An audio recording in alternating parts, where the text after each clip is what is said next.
I'd like to call this commission meeting to order. And Angie, if you could please call the roll. Commissioner Murphy, Present? Commissioner Bunting, Present. Commissioner Lumberman, Here. Commissioner Smith, Here. Commissioner Bailey. Here. All righty. Commissioner Leverman, could you give us a prayer tonight? Heavenly Father, bless us tonight as we consider the items before us, and bless us to make decisions that are in the best interests of the residents of the county. In Christ's name, amen. Amen. We could stand for the pledge. I pledge allegiance to the flag of the United States of America and to the republic for which it stands, one nation, under God, indivisible, with liberty and justice for all, born and unborn. All righty. I think we have a couple changes to the agenda. Yes. Go ahead if you'd like. Okay, so if we could remove H, which is the audit presentation, and replace it with Marcus Cheatham from our health department. Is Marcus on? Yes, he's there. Yep, great. So that would be under H. And then I think unfinished business was the other change, correct? Or no, wait a minute. No, that got posted in time. The membership for elected officials, that got posted in. Okay, so that would go unfinished business, number 3. The members of the elected officials compensation work group. That's on the agenda. Yep. Yeah, It's not an amendment. okay, all right, that's on there. I wrote it on mine because I had an earlier one. Real good. We entertain a motion to approve the agenda. Does anybody have anything else to add? What happened to Ally from, She's going to be coming at a later date. Right now, it's scheduled for the second Tuesday of next month. But we've talked, and if we would like to have her come at another time, a special meeting, we can set that up also. And one of the things that we talked about was maybe May the 11th. She would come and we would just do the audit at that time. But that's up to you, commissioners. Otherwise, it's scheduled for the second Tuesday in May. Most of us didn't receive the books until later last week. And I'd like a new policy that we should have at least 2 weeks. They should be passed out at one meeting before we have the presentation. That'll give us time to look it over and develop some questions. Mr. Murphy, that policy is certainly comfortable for us, and it was followed this time. The audit was delivered to you folks electronically on the 31st of March. And a hard copy was placed in your boxes, and you received notification of that on the 13th, which was in fact 1 week ago. But you've had access to this audit since the 31st of March. Right, but So I we think are it's very happy. I think it's a lot easier if we have the books so we can write questions in them and go through it that way, rather than having it electronically. We will then deliver it to you as we receive the books. Once the audit is completed, then there's the publication piece. So we can commit to getting you the hard copy forms as soon as they come in, and to notify you when these are available for pickup. All righty. Well, I'm just saying that it should be a policy that we can't, we should have a full 2 weeks with the printed copies to work with. basically, this is Does that just, answer your question, Sam? yeah, but basically, this is just a report. There's nothing we can do to change or add or edit it. I mean, it's their report from the accounting firm. I mean, it is what it is. And so, Right, but I think you want to be able to read it in full and develop any questions if you have for, rather than simply having it rush through. All righty, let's, okay, we look for a motion to approve the agenda, I believe is where we're at. So moved. Oh, second. Motion by Commissioner Lemmerman, second by Commissioner Bunting. Any discussion? Clerk will please call the roll. Commissioner Bailey, Yes. Commissioner Bunting, Yes. Commissioner Lumberman, Yes. Commissioner Smith, Yes. Commissioner Murphy. Yes. All righty, we're on to brief public comment. Matt, do you see anybody online? Or is there anyone that'd like to make some public comment at this time? Mr. Murphy, we have Circuit Judge Lisa Sullivan here tonight to introduce great. 2 new circuit judges who we, of course, share a district or a combined district with Clinton County. So Judge Sullivan, take it over. Thank you, and I will be brief. I appreciate the time. We are excited to have 2 new judges. We will miss our previous judges, but joining us starting this year, first is Shannon Schlegel. She was elected to take Judge Tavonen's position. And then just recently, and starting last week, is Judge Barkman. She was appointed to take Judge Rick's place. And if I could ask if it's okay for them briefly just to let you know a little bit about themselves, and then we will be done. But I just wanted you to be able to put some faces and names together. So if that's okay, then Judge Schlegel, do you want to begin? Sure. Sure. Thank you so much for taking an opportunity to meet us tonight. I really appreciate that. I'm actually here in the courthouse right now in Gratiot County. My name is Shannon Schlegel. I live in Ovid. I'm married. I have a daughter who's 13.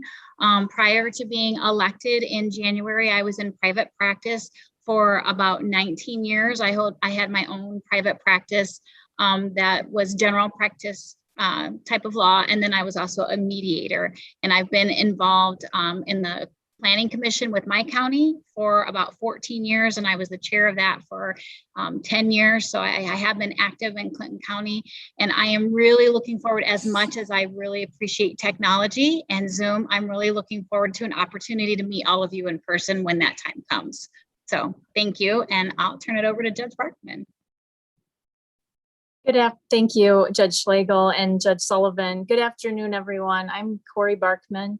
And as Judge Sullivan said, I was recently appointed to fill Judge Rick's position in both Clinton and Gratiot counties. I'm in Clinton County today. This is my first week on the bench.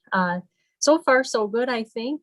But a little bit about my background. I've been an attorney for almost 18 years.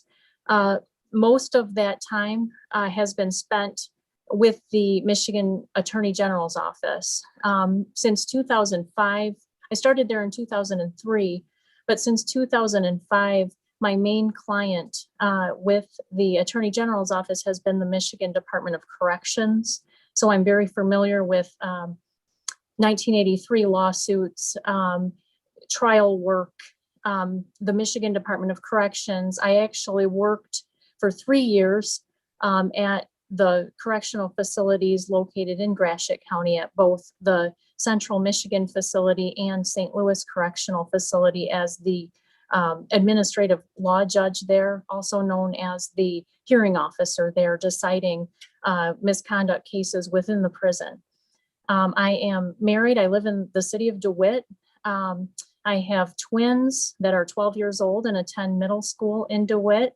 I'm active with some of my kids' activities, including scouting, sports, volunteer work in the community with my kids. And I'm really looking forward to seeing all of you in person someday and serving this court. Great. Thank you very much. Welcome aboard. And we're looking forward to meeting you all in person. Thank you. Thanks for your time. Thank you. Thank you. All righty. Any other public comment? Matt, you see anything? I thought Dan was raising his hand. Yeah, I think Dan did you wants. want to? Yeah, Dan? Just real quick, if it pleases the commission. I spoke to a couple of the commissioners here recently about smart 911 technology being in jeopardy here in Gratiot County. The state of Michigan used to subsidize it, and due to COVID last year, that subsidy went away. So the 911 authority at present is continuing to fund it. But in order to continue that funding, we are seeking community support, from everybody. We need to up our enrollment in Smart 911. For anybody that's not familiar with what Smart 911 is, it enables you to create a personal safety profile that allows you to have emergency contact information, your personal medical history, including medications, medical equipment, other conditions, your property layout, a picture of your home, access points, utility information, pets, number of people in your household. All of this information is secure. It only populates when you dial 911 from your phone that's a registered device. So really, really strongly encourage anyone that is, watching this live or when they watch it in the future. You live in Gratiot County. This is a service that is provided to you now by Gratiot 911, and this will help you in a time of an emergency. So it's free to download as an app from Google Play or the Apple iStore. And it's also free if you want to just get on your computer and go to smart911.com. That's all I've got. Thank you. I have a question for you, Dan. So how does Yes. somebody go about doing this? It's really, really simple. The easiest way is if you have a smartphone, just get on your smartphone, go to your app store and search smart911.com or smart911, excuse me. Smart? Yep, Smart 911, all one word, Uh-huh. no spaces. And the application will filter up. It's a green square with a little padlock in it. And download the app, launch it, and it'll take you through step by step on how to fill in everything. And you can put into it whatever you want to, or as little as you want. Obviously, more is better. The other thing that is very beneficial for you as well when you have this is you can enroll for local emergency alerts as well. So, if we have a law enforcement or a civil emergency or health alerts, I've been sharing a lot of health related information that's been coming from Mid-Michigan District Health Department. I've been sharing the videos from about Marcus through this platform. So it's very useful tool. Dan, do we have a link from our county website to it? It is on the Gratiot 911 website as part of so they would have to go to the 911 website on the county website, but yeah, it's there. Okay. So could we link it from the county website itself? Well, the Gratiot 911 site is on the county website. So they would have to go to our department, but it's not on the main page, if that's what you're referring to. So. Yeah, maybe you should check with Matt, and that might be a good idea to get it more exposure. Yeah, I can make that request. Yep. I'll advertise it for you too, at the schools, and I'll actually do it myself. Yep, that's much appreciated, and I'll make sure to we're getting some marketing materials created that actually have our logo on it. Oh, so I will share that with you guys as well. That would be great. Yeah. Any other questions for Dan?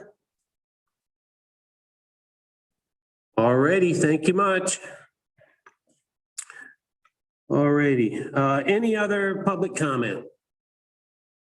What about Marcus? Well, he's on the agenda. Oh, okay. All righty, let's move on, and that brings us to Marcus. We got you on the agenda tonight. Yeah, that's where I belong. I'm glad to be here. Very nice to see all of you all. I'm just going to share a short report on sort of what the situation is with respect to cases and vaccinations, and then talk to you about getting people to get vaccinated. So I'm going to share my screen here. What you have in front of you is the wrong slide. There we go. We're supposed to be on that slide, and I'm supposed to be sharing the cases per million population with you. So over here on the right side, you can see our current surge. This is for our region. And so you can see we've had a surge of cases almost as bad as what we had back in November and December. And I know you're familiar with that. So the good news is it does appear in our area to be leveling off. It seems that in mid-Michigan, the various counties in mid-Michigan, it is leveling off. It's leveling off at a very high, pretty tough rate for the health department. We are really swamped with a lot of hard work with case investigation and contact tracing. But normally when you see this kind of an upswing, it's followed by a decline. So we do hope, I'm not saying things are okay today, but we do hope that they get better in the near future. In our jurisdiction, we did have 8 deaths in the past week. So that's not bad like we were having back in November, December, but for, a rural area, 8 deaths, that's a lot. Just got an email from Bill Simpson about a death that he has questions about a death that he handled. So that is happening. And so we need to continue to be vigilant, keep people safe, keep following our COVID safety procedures. So thank you to all of you for doing that, especially with the courthouse. So switching to some better news, with vaccinations, I've got 3 slides about that. The first is the total number of doses delivered per week. And this goes back to December. It's up to the present time. And you can just see that the average number of doses coming in per week has gone up and up and up. So we've actually had more. This is a change. I've showed you a chart like this in the past, and it only consisted of the doses that flowed through the health department, either the ones we gave or the ones we shared with other people, like the hospital, for example, to give to people. And now on the state website, you can get the data for all of the vaccines that have come in, including federal ones that were coming through a different mechanism. The health department couldn't see that. So this has become more impressive. 97,000 doses have been delivered to us, to hospitals, to pharmacies in the jurisdiction. That's huge. This is the doses actually received by residents. So going back to the previous slide, 97,000 doses were delivered. Our residents have actually consumed, 100,000 doses. And so that line has been surging up also. Last week's data is still incomplete. It hasn't all been entered into the database. Usually takes the hospitals a little bit longer to finish that. So we're waiting for them to enter all their data. But we've consumed 100,000 doses, more doses than have actually even been delivered to us, because our residents have been diligent about going other places and getting vaccinated. They haven't only stuck inside Gratiot County, which is the right thing to do. This is the total cumulative vaccinations. So it's cumulative. So it's all of these weeks added together over time. And it's nice and smooth because our residents are week to week, they're seeking vaccinations wherever they can get them. And also we're vaccinating people from other places, which is our responsibility. But that smooths the noise of the line out. And then it gets us right up to 100,000 vaccinations. So in our jurisdiction, we only have 180,000 people. We expect if we do really, really well, about 100,000 people will accept vaccinations. So we've delivered half the shots we'll ever deliver already. And we feel very, very confident that any challenge ahead with vaccinations, we can meet it. I think another slide I want to share with you, which is pretty interesting, is the proportion of the population that has received 1 or more doses. So this is a map of our jurisdiction. Here's Clinton County, here's Gratiot County, and here's Montcalm. And just to make it really easy to read, the places colored in green have more than half the population vaccinated, at least 1 shot.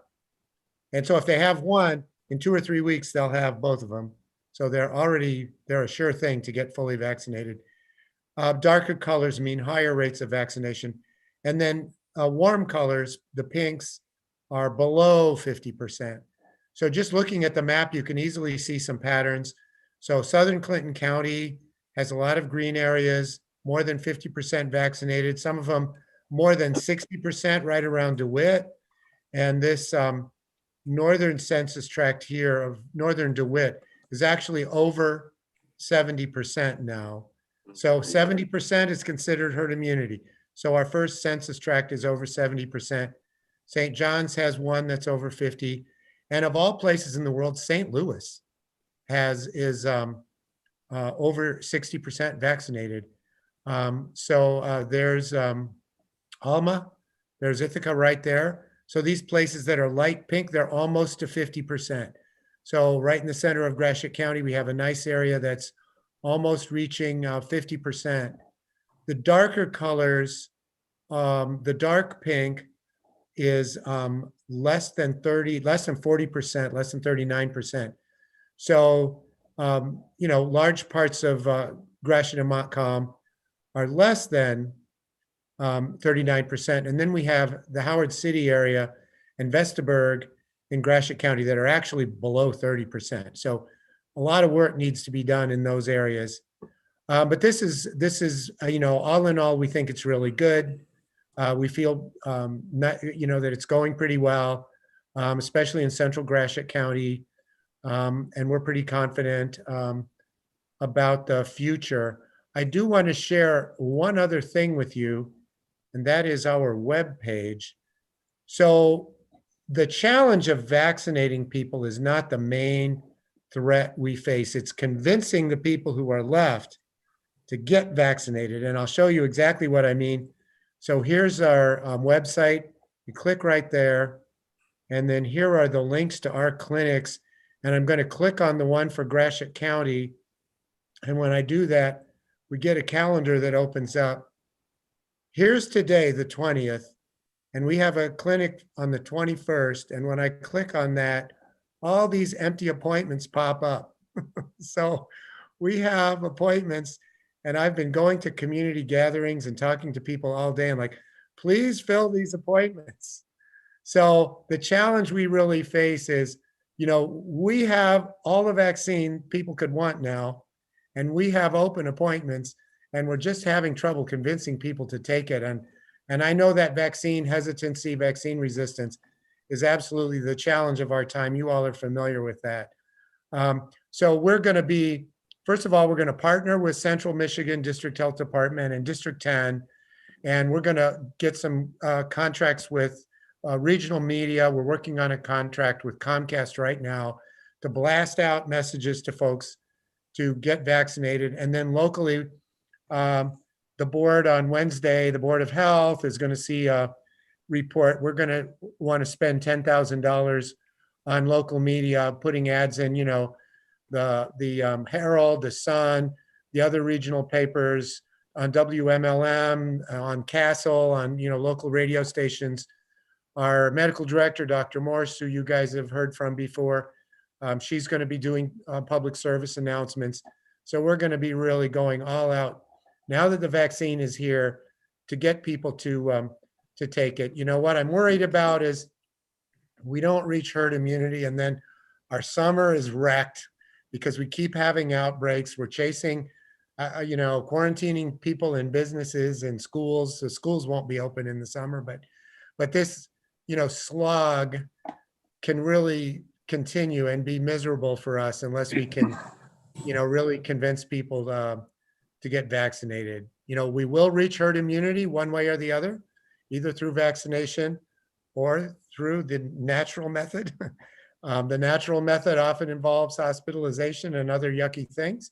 So we would prefer for people to get vaccinated, but we will get there eventually, and this will die down. But if we can't get people vaccinated, we could still be facing some hard days ahead.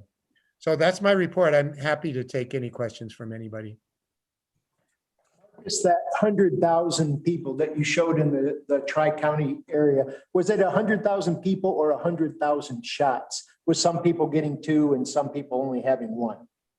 Yeah, it's the latter one, Commissioner. Thank you for that question. Yep.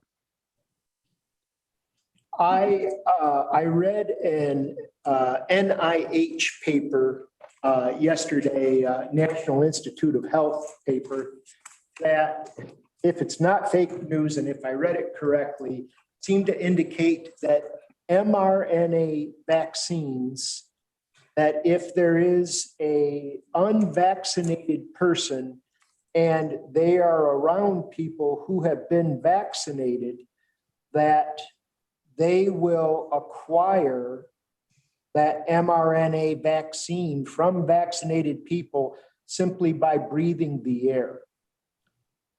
No, And I'm just checking with you to see if I read Yeah. that right. no, we are in regular communication with Dr. Morse. And that is not correct. If you could send me the source, I'd like to look at that. Okay, Yeah, I'd really like to look at that, Commissioner. Thank you. sure. Yeah, that's been floating on the internet and Facebook, and it's a constant battle with this false information. One Yeah. other thing, Marcus, on your update from last Friday, the 16th, I just wanted to point out, there's a section talking about quarantine. And this is toward the bottom here. The only people excluded from quarantine are those that have been affected with COVID-19 within the last 90 days or are fully vaccinated for 2 or more weeks prior to exposure. So the way I read that is if, for instance, I'm 2 weeks past my second dose, I wouldn't be required to quarantine if I was exposed. Am I reading that correctly? That's correct. Yep. Okay. So that's one of the things. So now 16 and 17-year-olds can get vaccinated. And one of the things that's been really upsetting to them is being excluded from their sports competitions because they have to quarantine. And one of the things we're encouraging people to think about, including parents who may be reluctant about the vaccine, but they don't want to see their teenager miss the big game, is once they get vaccinated, they're not subject to quarantine. And we're hoping that encourages some of them to go do it. So that's a practical illustration right there. Right. That would be a good thing to spread around too, Yeah. that information. Yep. Thank you. Any other questions for Marcus?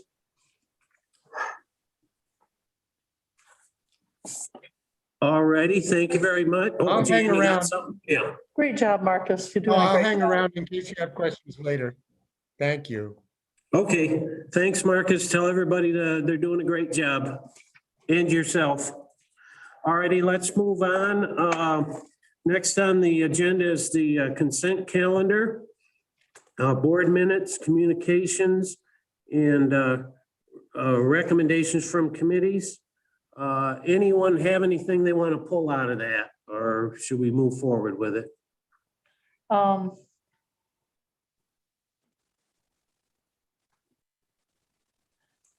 I think my, I think your question, Jan's on the agenda, as I remember you yeah, I think asking. it is. All right. Well, then I guess we're looking for a motion to approve the consent calendar. So moved. Motion by Commissioner Bunning. Do I have a second? A second. Second by Commissioner Lemmerman. Any discussion? Clerk will please call the roll. Commissioner Bunting, Yes. Commissioner Lumberman, Yes. Commissioner Smith, Trying to get unmuted here, yes. Commissioner Bailey, Yes. Commissioner Murphy. Yes. Motion passed. Next on the agenda, would the, Tracy, you're up. Hey, everybody. Quite a bit going on here. Let me go through it issue at a time. As you might expect, we continue to be on the lookout for additional information about the ARP or American Rescue Plan funding. Chris and I each participated in a Zoom meeting yesterday sponsored by MAC and State Treasury Department. This centered on a discussion about ideas that have been generated at the state level for their pot of money. They were presenting ideas to us in part to explore areas where the state and local jurisdictions might collaborate on projects. They were putting it out there and inviting us to weigh in, contact them if they saw an opportunity for collaboration. So that, in their words, we could make these dollars reach a bit more. I have a recording of that session that I'd hope to get out to you this afternoon. I'll send it to you this evening, just in case you might like to see some of the ideas that they have generated. After the session, I communicated via email with the speaker from the State Department of Treasury. They had done quite a bit of project identification. So I was wondering if they knew something that we don't know about what is and isn't permitted under the ARP. And I provided you those, I think, 3 or 4 very general categories, and we keep looking for additional detail. Their representative, Bethany Wixall, responded that they too, those folks at the state, are waiting for more detailed guidance of allowable uses from the US Treasury. So they don't have anything more than we do. They have received information that the more detailed guidance is to issue in the first week of May. I haven't heard that, but that's what they're hearing, and they probably have a better information stream than I do. So we'll be looking for that for the first week of May. At this point, we do know that there are certain kind of system preparations we can be making. We have to have a DUNS number and be registered with the SAM system. These are databases which entities must register in order to do business with the federal government, specifically to receive financial assistance. We've already met these requirements. We've been registered for quite some time, so really nothing more to do there. Next, we are getting closer to identifying our next director of Veteran Services. This recruitment, as you may recall, is to replace the irreplaceable Rodolfo Ponce Diaz, who retired late last year. We advertised differently this last time around, and we received 23 applications. We scheduled 5 for interviews last Friday. 1 candidate dropped out that morning, so we ended up interviewing 4 individuals, and each of the 4 were very, very, very qualified. So this, the interview committee was comprised of myself, Sheila Barnaby, Sue Edmonds, and Ken Davis, who actually sits with the Veterans Committee. Our group has a recommendation. We're going to take that to the Veterans Committee at their next meeting, and then would come to you for final ratification. So we are very close and feel very good about the candidates we've identified. Reports from some of the other departments are included in your packet. Just pointing that out. Also, as an FYI, given the some confusion we had about the audit, I understand that the sheriff plans to provide his annual report at your next meeting. He's placed hard copies of his report in your mailboxes here in the admin office. Do be sure to pick that up. Again, to avoid any confusion, I did pull the reports out and provided them to the 3 of you who are actually in attendance. Sorry? I was telling Angie, I've never even been to my mailbox, so I don't know if it's chock full of stuff. I was just asking her to show me where it was. Yeah, it isn't, but sure. Okay, but so the 3 of you have your hard copy, and you have an opportunity to review that before you hear from the sheriff next week. There is a short meeting of the airport authority tomorrow afternoon, yes, at 2 o'clock. I think they have budget issues to discuss, and I hope that they'll provide direction on the next steps in the possible transition of the airport from the authority to the county. I haven't seen an agenda for that meeting. Have you seen one, Commissioner Lieberman? Yes, I have. Okay, and is it quick and dirty what's on that meeting agenda? It is a quick and dirty one. I think it's kind of trying to coalesce the budget period down to October 1st. So it's going to be just a partial budget for the remainder of this year to try to align their budget year is into the same as what the county's budget year is. But on the email that I got about the meeting, Matt said this is just going to be a quick meeting just to keep our momentum going to, so I don't think we're going to have a final agenda tomorrow, but I think it's probably every 2 or 3 weeks, we're going to be having meetings until we get this done. Until we get this, okay, I'll speak with you or Matt later. I just want to be sure that I'm prepared, so. Okay, finally, a bit of bad news. I've received word from Emma Selman at the Gratiot Herald that she is leaving at the end of the month. She plans to pursue a master's degree at the University of Maryland beginning in the fall. And she has referred us as of next month to Michael McDonald, of course, or Bill Miners. Bill is the writer who is replacing her. So sad to see her go. She's done an awfully good job. So that's all I have for now. All righty. Thank you, Tracy. Anyone have any questions for Tracy?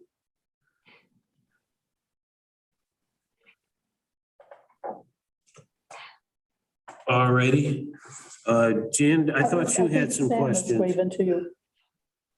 Hey, Go ahead, Sam. I'm having trouble getting unmuted here, but Tracy, the airport and Commissioner Lemmerman, are they just kind of putting things together to gear up to give us this thing? Is that where they're headed? I mean, we've not really looked at how this thing works, or how, I know we've had this study done, but how this thing runs, or as I said in the beginning, I sure hate to be at a meeting and say, well, we've got it all done, or today all you got to do is vote to take it insurance.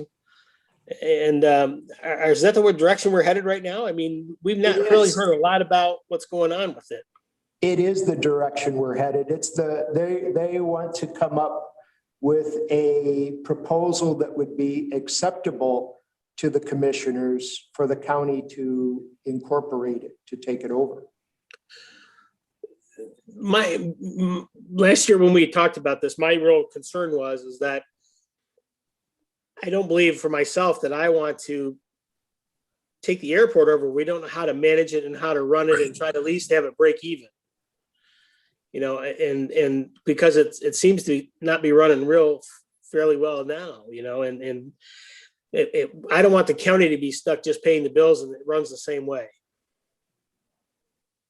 And so we had a study done, and and maybe I get a minute, I could come and talk to you, Commissioner Lemon, or something about it. But that's just was my thoughts last year on this, and I was just afraid that they would gear it up and say, well, we'll get everything in line, and tomorrow you just vote yes and it's yours. And then we say, well, now we have the airport. Now what do? We just keep throwing money at it. We don't know how it runs.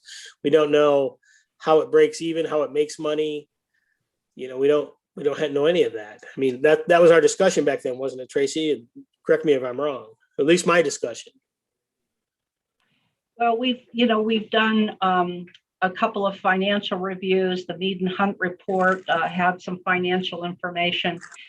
What I had been tasked with doing was identifying some resources that might be able to assist the airport authority and the county in doing a transition. Now, I'm not making the decisions and not even involved in all of the discussions, but I would visualize that individual would be retained to identify the steps that would need to be taken, and then to brief both bodies on what those steps are, what the costs are, that kind of thing. In terms of how much money is it going to make, I think I had indicated in my last memo to you that some of that I think is just not knowable, because it depends on some decisions that haven't been made. For example, will there be a part-time or full-time airport manager? That's one of the big ones. Can you attract any retail out there, as say the Traverse City Airport did? And I understand Traverse City is different than Gratiot County, but there are certain decisions that have to be made that would shape what the fiscal possibilities are, liabilities or opportunities. I would just add to that, and I've only been to 2 meetings, but my take is that they did not look upon it as a slam dunk, that the Board of Commissioners would just vote yes. They're aware of the windmill situation that's going on, and the fact that if the depreciations are changed, that we could be in a payback mode for windmill revenues that we've received in the past. And so they're not, I thought that it was just some tentative ideas to go forward, what it would look like if we went forward with incorporating it into the county. I understand that. When you look at some of our departments, when you look at the parks and recreation, we kind of have a board and we have some oversight of that, and how that does, and they get some grants in it, and it has some millage and some stuff like that. I mean, I believe that we need the airport. I guess I don't want to have the airport, have them give us the management and the bills and let that run the same way it runs. And because it can't sustain itself running now. And I don't know if it'll ever make any money. It's not about making money, but I think we have to have an idea about putting money into it. And we need, I think we need more knowledge about how the mechanics of it goes every day, out there. I mean, do we get $20 for an air? I mean, I don't know anything about how it takes in revenue, or anything like that. And maybe that's just me. I'm the only one concerned about it, but I don't want to pay the bills and not know how we're operating it, I guess. Sam, would you like to sit in on the Zoom meeting tomorrow? I can't tomorrow. I'm going to be out of town, but I mean, I voiced my concerns when we had the folks all come from the airport and stuff like that. And my concern really is that we would steer this thing just to say, okay, today's the day the county gets the vote to take it over or not. And we know more then than we will today. I mean, I have no idea about, I drove out there one time, and drove around and looked at it. I mean, we have an idea what the rentals are and things like that, but we have no idea, I don't think, what the cost of that thing is or anything like that, and we see some budgets on it and stuff, but I guess I just am not comfortable, and maybe I just need to, the next time you have a meeting, John, or something, I'll come and see you and I'll try to get someone involved with you about it, give you my thoughts. I'd appreciate that. That'd be good. That'd be great, Sam. And I think, John, maybe you can take Sam's concerns to the authority. Well, we had told them that when they were here, when they were coming in the fall, last summer, and when we did the report and things like that, they knew my concerns about it, is that I guess I don't want somebody in Alba Township or somebody paying for an airport. And they say to me, how does that thing work? And I go, I got no idea. But we got the bills and we're running it. We have an airport, and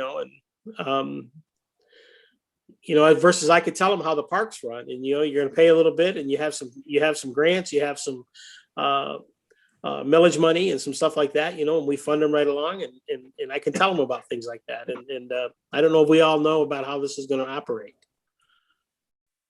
That's my only concern about it.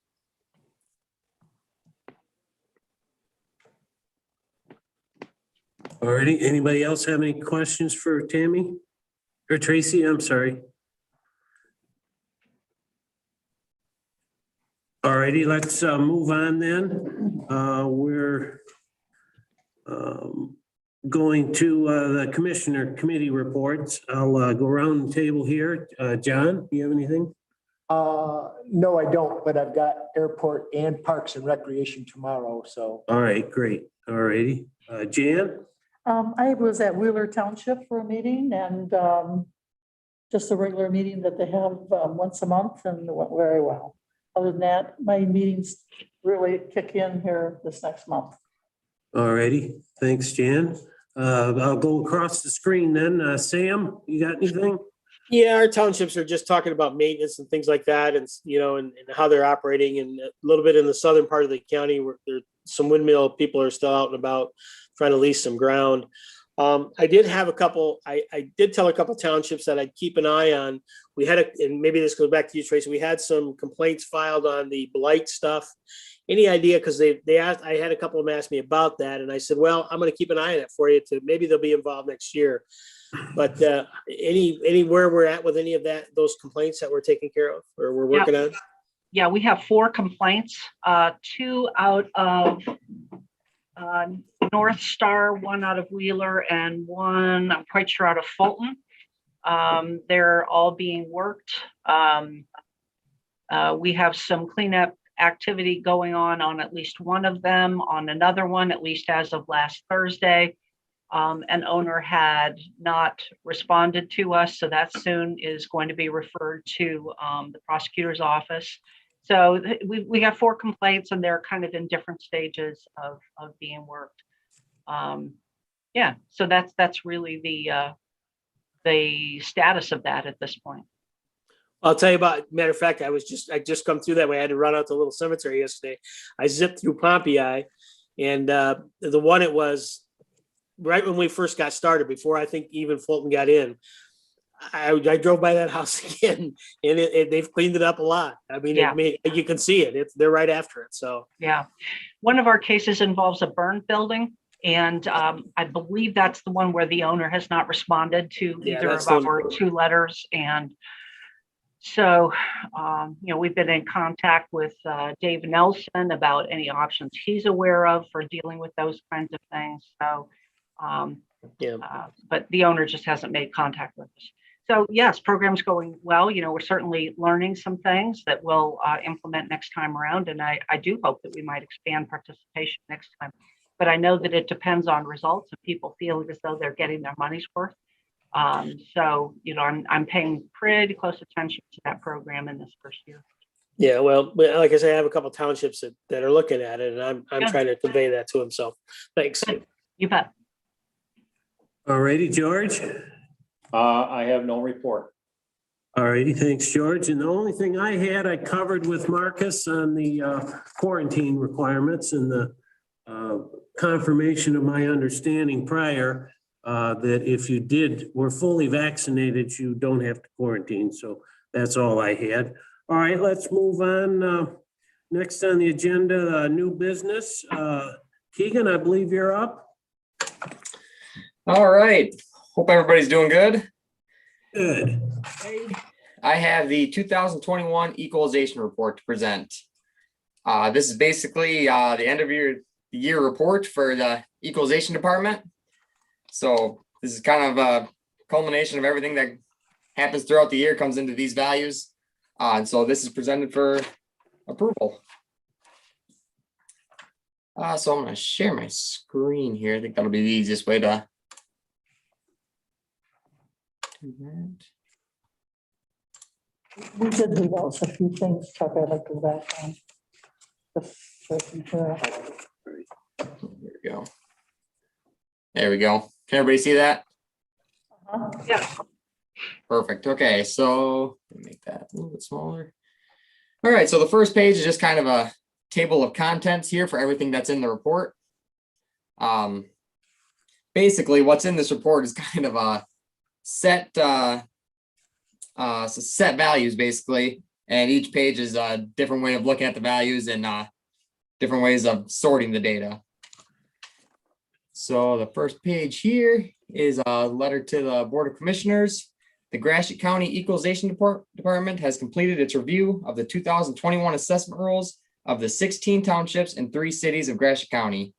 The 2021 Gratiot County Equalization Report is prepared by the Gratiot County Equalization Department and is submitted for approval and adoption. The recommended county equalized value for 2021 is $2,411,988,641. That value is a combination of $1,773,358,241 of real property and $638,330,400 of personal property.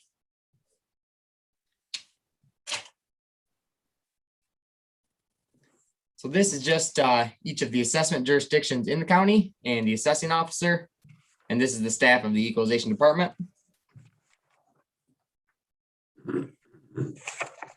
This is a breakdown. I'll zoom in here. It's kind of small. of each class of property of the equalized value that we're presenting for approval. So the ag class or agricultural class is $883,285,141. Commercial is $138,389,300. Industrial is $47,274,900. Residential is $704,408,900. And that combined with the personal property equals the total real property of about $2.4 billion. I won't read the whole thing again. Okay. Well, that's the only one. Keegan, excuse me. Mhm. All I see is the 2021 equalization. No, I can read it off what I have here on my iPad, but you know, separately, but your screen just says 2021 equalization report. So it's not moving along with me? No, it isn't. You're not switching pages. Okay, let me see if I can fix that. It's scrolling on my screen here. But Sorry, you know, if you're gonna That's show it to everybody, we gotta be on the. what about now? Nope. No.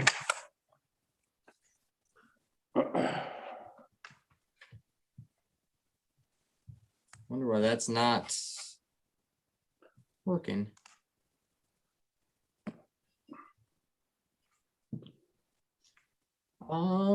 Let me. Matt, you got any ideas on what he needs to do? Egan, I'm gonna stop your share. Go ahead and reshare it and Okay. choose that screen again.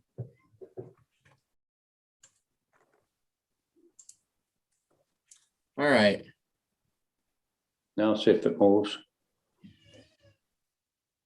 There you go. Moving now? Now you just have to increase the value. Yeah, There you- make it a little bigger. Now you're getting there. All Cool, right. all right. Now we're on the same page. All right. Would you like me to go back through those pages I went through? I think basically we got it right in front of us if we care to follow along, but if the audience, I'm just saying for the audience that's going to be watching this, it would be nice for them to have those values in front of them. Yeah, it's a lot tougher to follow along without looking at it. Yeah. So as far as the rest of the report, I won't go through every single little detail just because there's a lot of information in this report. But I'm gonna go over everything that I think is noteworthy. At any time, if I'm going too fast, feel free to stop me, or if you have any questions at all, feel free to ask away. All right, so for the first part of the report, I'm breaking down the assessed values for 2020 and 2021 by township, by class. On the left side is the assessed values, and on the right side is the taxable values. So down here at the bottom, you can kind of see the actual values year to year in the percent change. So starting off as the agricultural class, and for the assessed values, there was an increase from last year to this year of 0.07% and a taxable value increase of 1.43%.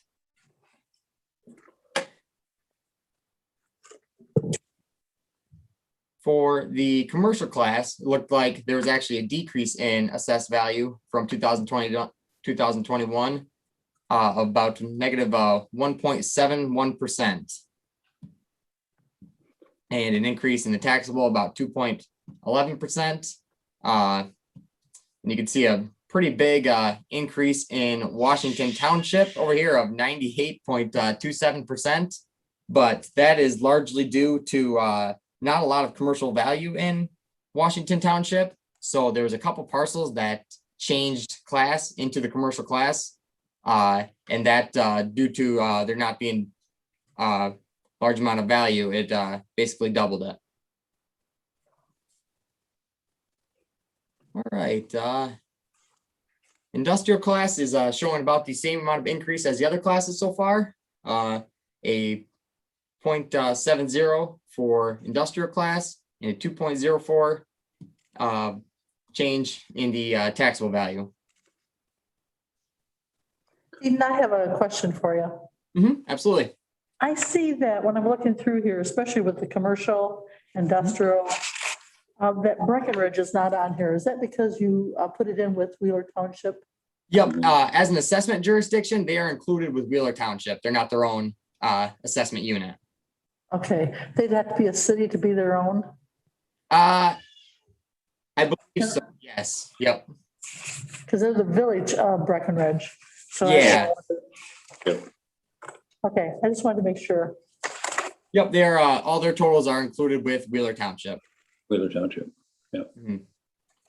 And, but I do not have the villages broken down into their own values in this report. But if that's something that you'd like to see, it would be fairly easy to break down and I could email over to you. Okay, when I go there, I'm gonna take, you did a wonderful job on this, and I'm gonna make a copy of it, take it to each one of my towns or my districts, and I will let Breckenridge know to get a hold of you if they'd like it broke down for Breckenridge. Okay, I sounds do it great. that way. Perfect. All right, so the residential class, the assessed value had a little larger of an increase of 4.74%, and the taxable increase was 3.22%.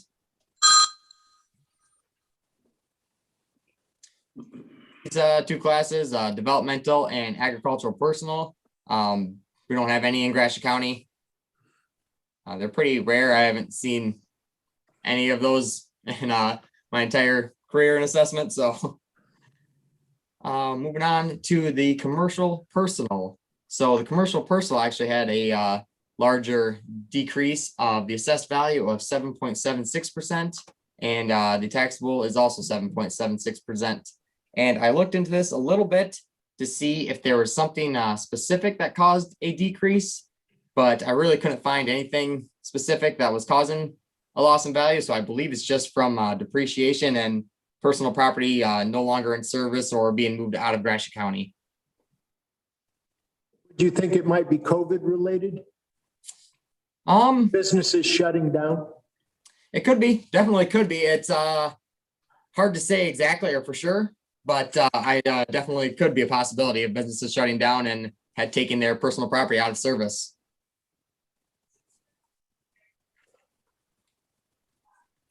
All right, industrial personal had a very big increase of 41.21 on both the assessed and taxable. And that is basically all due to the new turbines coming onto the roll. You can see in New Haven Township, a huge increase of 7,600%.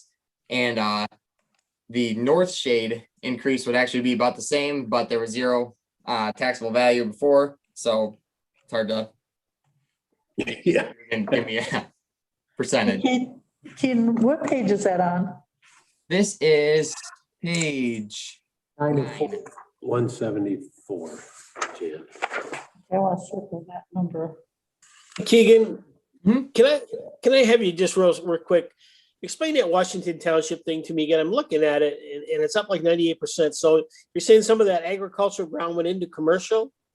No, so it's actually I believe there's only like I'm gonna scroll up to here real quick. That is right here. So so there's not a ton of commercial parcels in Washington Township, I believe like 10 to 15. And there was a couple commercial parcels that were actually classed as buildings on leased land. And they got switched into the commercial class this year. And that's where most of that increase is coming from. So there were buildings that existed, they're just coming out of a different class. Okay, because a lot of that lease, there was a lot of leased land that the state run along 27 and stuff. I'd have to look into it to be sure, but that okay, all right, that's all right. I was just, I didn't. That's good. Thanks. Yeah, most of that leased land is private. It's agricultural still though. Yeah, they're okay. Agricultural, residential. So that wouldn't be Gotcha. commercial venture. Yeah, I would expect that would remain in agricultural. Even though the state would own it and they're leasing it for farming. Yeah. Okay. So back down, I believe we were on. We just finished up with industrial personal. There is no residential personal property. The utility personal property also had a fairly large increase of about 20.47%. And this is also due to the turbines, all of the wiring, the transfer stations, everything like that coming onto the roll this year. So you can see a fairly large increase in the townships that have new turbines. Keegan, can you back up to industrial personal? And I'm just looking, other than the windmill townships, there's some pretty big minuses. Like all the cities are down a lot. And again, do you have a comment on the minuses? So there's nothing that really stood out to me as a big loss in value. But that is definitely something that I'm going to look into more just to see where this is coming from. But as far as anything major, like a major loss of value of a business is shutting down or anything like that, I didn't notice when I looked through the data. But Well, like Ithaca has a 70%. Right. Yeah. Keegan, keep in mind, and I think you know this, commercial personal property has been dropping off for quite a few years. And it's basically going to drop down to zero here one of these days for a commercial. Yeah. So that could be some of that. I don't know. I'm just guessing. Yep. A lot of it, it's going to be exempt, and they're moving more and more towards that every single year. So that is a big part of, I think that exemption number is moving down all the time to take it out, or moving up, taking it. Yeah. Okay. Yep, that's their plan. I believe at some point they'd like to phase out personal property and have it all exempt, but I think that's what they're, or like the direction they want to head to. Right. Yeah. And Keegan, real question on the windmills. Have we captured them all now? Are we all? I believe so. Yep. More next year. I do not believe there's any more in progress right now. I believe they're all on the. North Shade, and we got New Haven. They're all on board and all on. They're all okay. Yep, that is correct. Coming in North Shade, New Haven, and there was some in North Star. Pine River. There's a Pine River up by. We did a partnership with them in Isabella County up there somewhere. Yeah, I believe Pine River was completely on the roll, but I believe Hamilton, North Star, and Lafayette were still partially on the roll. So they came on partially this year, but they're all, everything should be on the roll completely now. Okay. All right. And so this brings us to the total values. So for as far as total values from 2020 to 2021, the assessed value has increased 8.54%, and the taxable value has increased 12.46%. So which are fairly large increases as far as total value. The next slide, this is a breakdown of the property value in Gratiot County, and probably doesn't come as a shock to anyone that the majority of the value is in the agricultural class, with the next being in the residential class, and then after that is the personal property class. All right. So this next chart I have is shows the increase in value year to year, and it also kind of gives the trend lines for Gratiot County. This chart also includes the personal property increase from year to year, going back to 2008. So you can see an extremely large increase in 2012 when a lot of the turbines came online, and then more increases here 2020 and 2021 when more turbines have been added.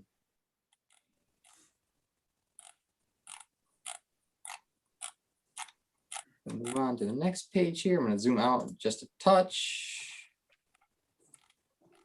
So let me see.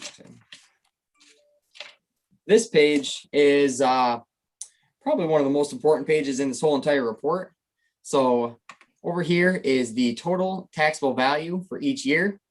And then this taxable value is broke down into the projected tax dollars for each millage rate that Gratiot County levies. And so in the bottom right corner, you can see that the projected tax dollar gain from 2020 to 2021 is almost 1.5 million, which is quite a large increase in actual tax dollars. I believe it's the largest increase year to year since 2008. I don't have the data going before 2008, but since then it's the largest increase in tax dollars.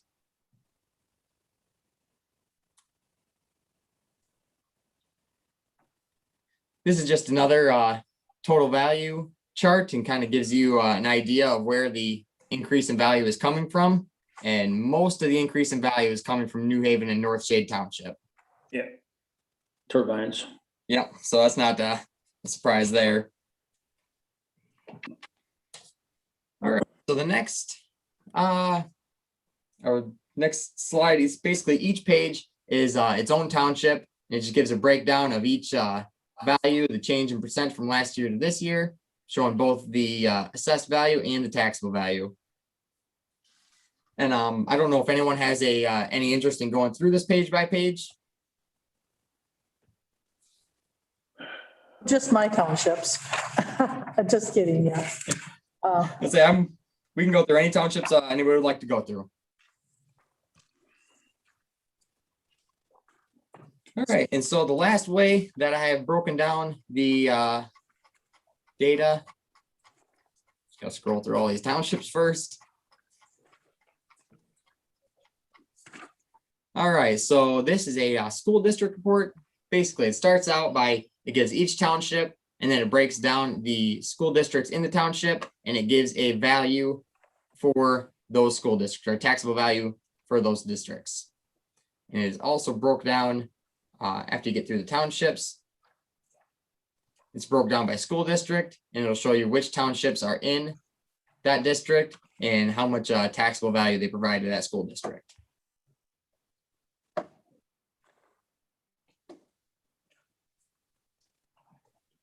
And that is everything I have in this report. All righty. Thank you, Keegan. Anybody have any other questions? No, I just want to say what a great job putting that together. Thank you. I appreciate it. My townships are going to really appreciate it. Hopefully I didn't put anybody to sleep. We did a great job, Keegan. Thank you. I appreciate it. All righty, let's move on. If everything looks good, I believe this needs to be approved by the board. Okay, all right, then we'll, any further questions? Then we're looking for a motion to approve Keegan's report. Motion by Commissioner Bunning. We need a second. Or Support by Commissioner Smith. Any discussion? Clerk will please call the roll. Commissioner Lumberman, Yes. Commissioner Smith, yes. Commissioner Bailey, Yes. Commissioner Bunting, Yes. Commissioner Murphy. Yes. Motion passed. Thank you, Keegan. Thanks for reminding me we need a motion there. Well, thank you very much. I really appreciate it. And if anybody thinks of any questions or wants to discuss this anymore, I'm always open to talking about it. So feel free to reach out. Thank you. All righty, thanks. Thank you. Next item, we need to set a public hearing proposed for May 18th at 4:30 to consider the approval of 220 East Superior Street redevelopment project brownfield plan. Looking for a motion. I'll make a motion. Motion by Commissioner Bunning, support or second? Support. Support, was that you, George? No, I think it was. Sam, okay, so second by, or support by Commissioner Smith. Any questions? Clerk will please call the roll. Commissioner Smith, Yes. Commissioner Bailey, Yes. Commissioner Bunting, Yes. Commissioner Lumberman, Yes. Commissioner Murphy. Yes. Motion passed. Next, we're on to Human Resources Officer Training Stipend Request. First off, Jan, did you want to go backwards on something I think you mentioned to me? Can we hold off on that for a minute? Yeah, I'd like to go back to page 120 or 159. And I just had a few questions and since there was a lot of work to put this stuff together. And so I wanted to thank Tracy for doing this. One of the ones was on 159, the animal control. We were out there, we did a visit and they said they don't take anything in. So are they not taking anything in or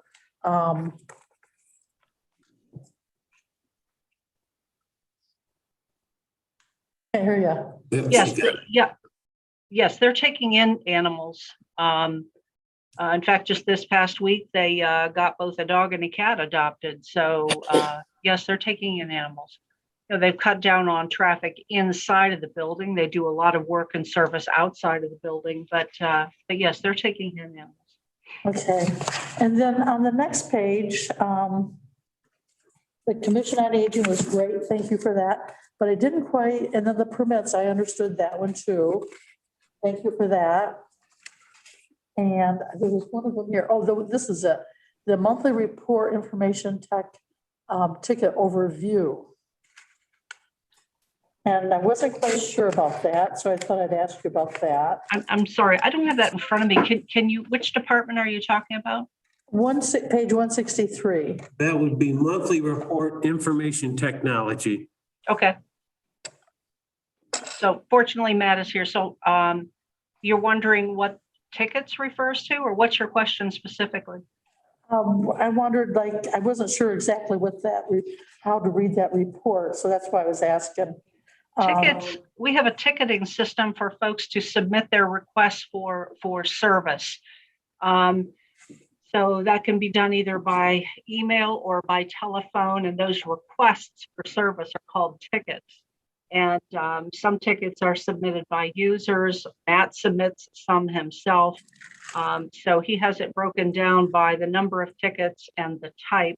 And in that way, we can be showing you who's submitting tickets and kind of in what categories they tend to fall. Okay. Does that address the question that you have in mind? Yes. Okay. And then there was another one here that was page 165. I wondered about this one too. The category, is this part of the other ones too?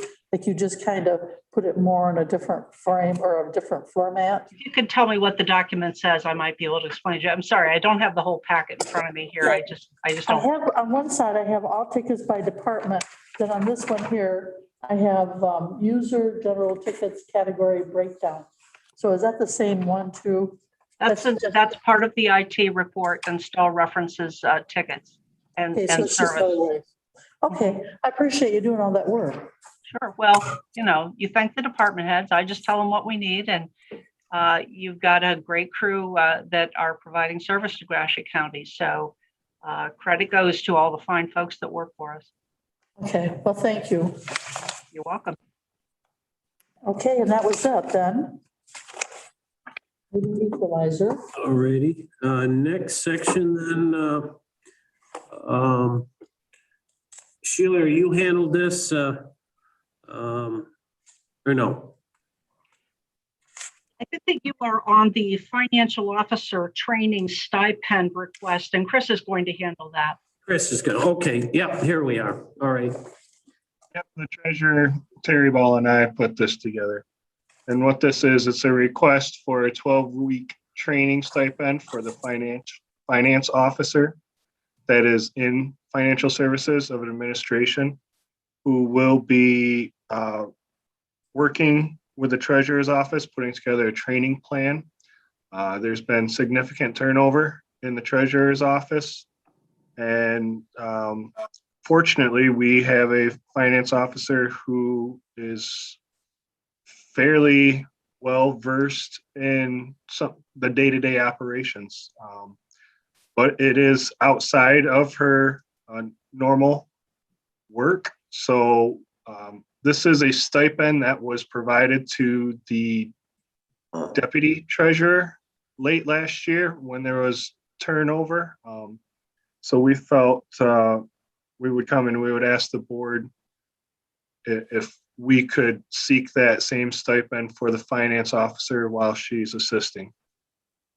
Chris, I want to talk about this. I have a problem with it. First of all, when Becky came, she only was in that office for 6 weeks and when she came into work or came to Gratiot County, she knew some about entries, but not a whole lot. And as you know, when we had the reports done with the Yo and Yo, there was always a problem with that department of the entries. And so I think it'd be wonderful if she went back up there, because I'm sure Terry could use the help, but to give more money for somebody that really, I would rather see this money go towards training for Terry. I think that she should contact Mac and ask him what kind of training there is that she might, or questions that she might have. It should be through a professional person who really knows the business. And again, Becky was only in that office for 6 weeks at the beginning, and she's never been back into that office since. Well, So she was in a different county's treasurer's office for several years up in Grand Traverse. And she's always been assisting the treasurer's office. And I'd love to hear if Terry has any thoughts on how helpful Becky We could. should have had her resume. We don't even have a resume on her to see what her qualifications are. So would that be possible to get us the resume?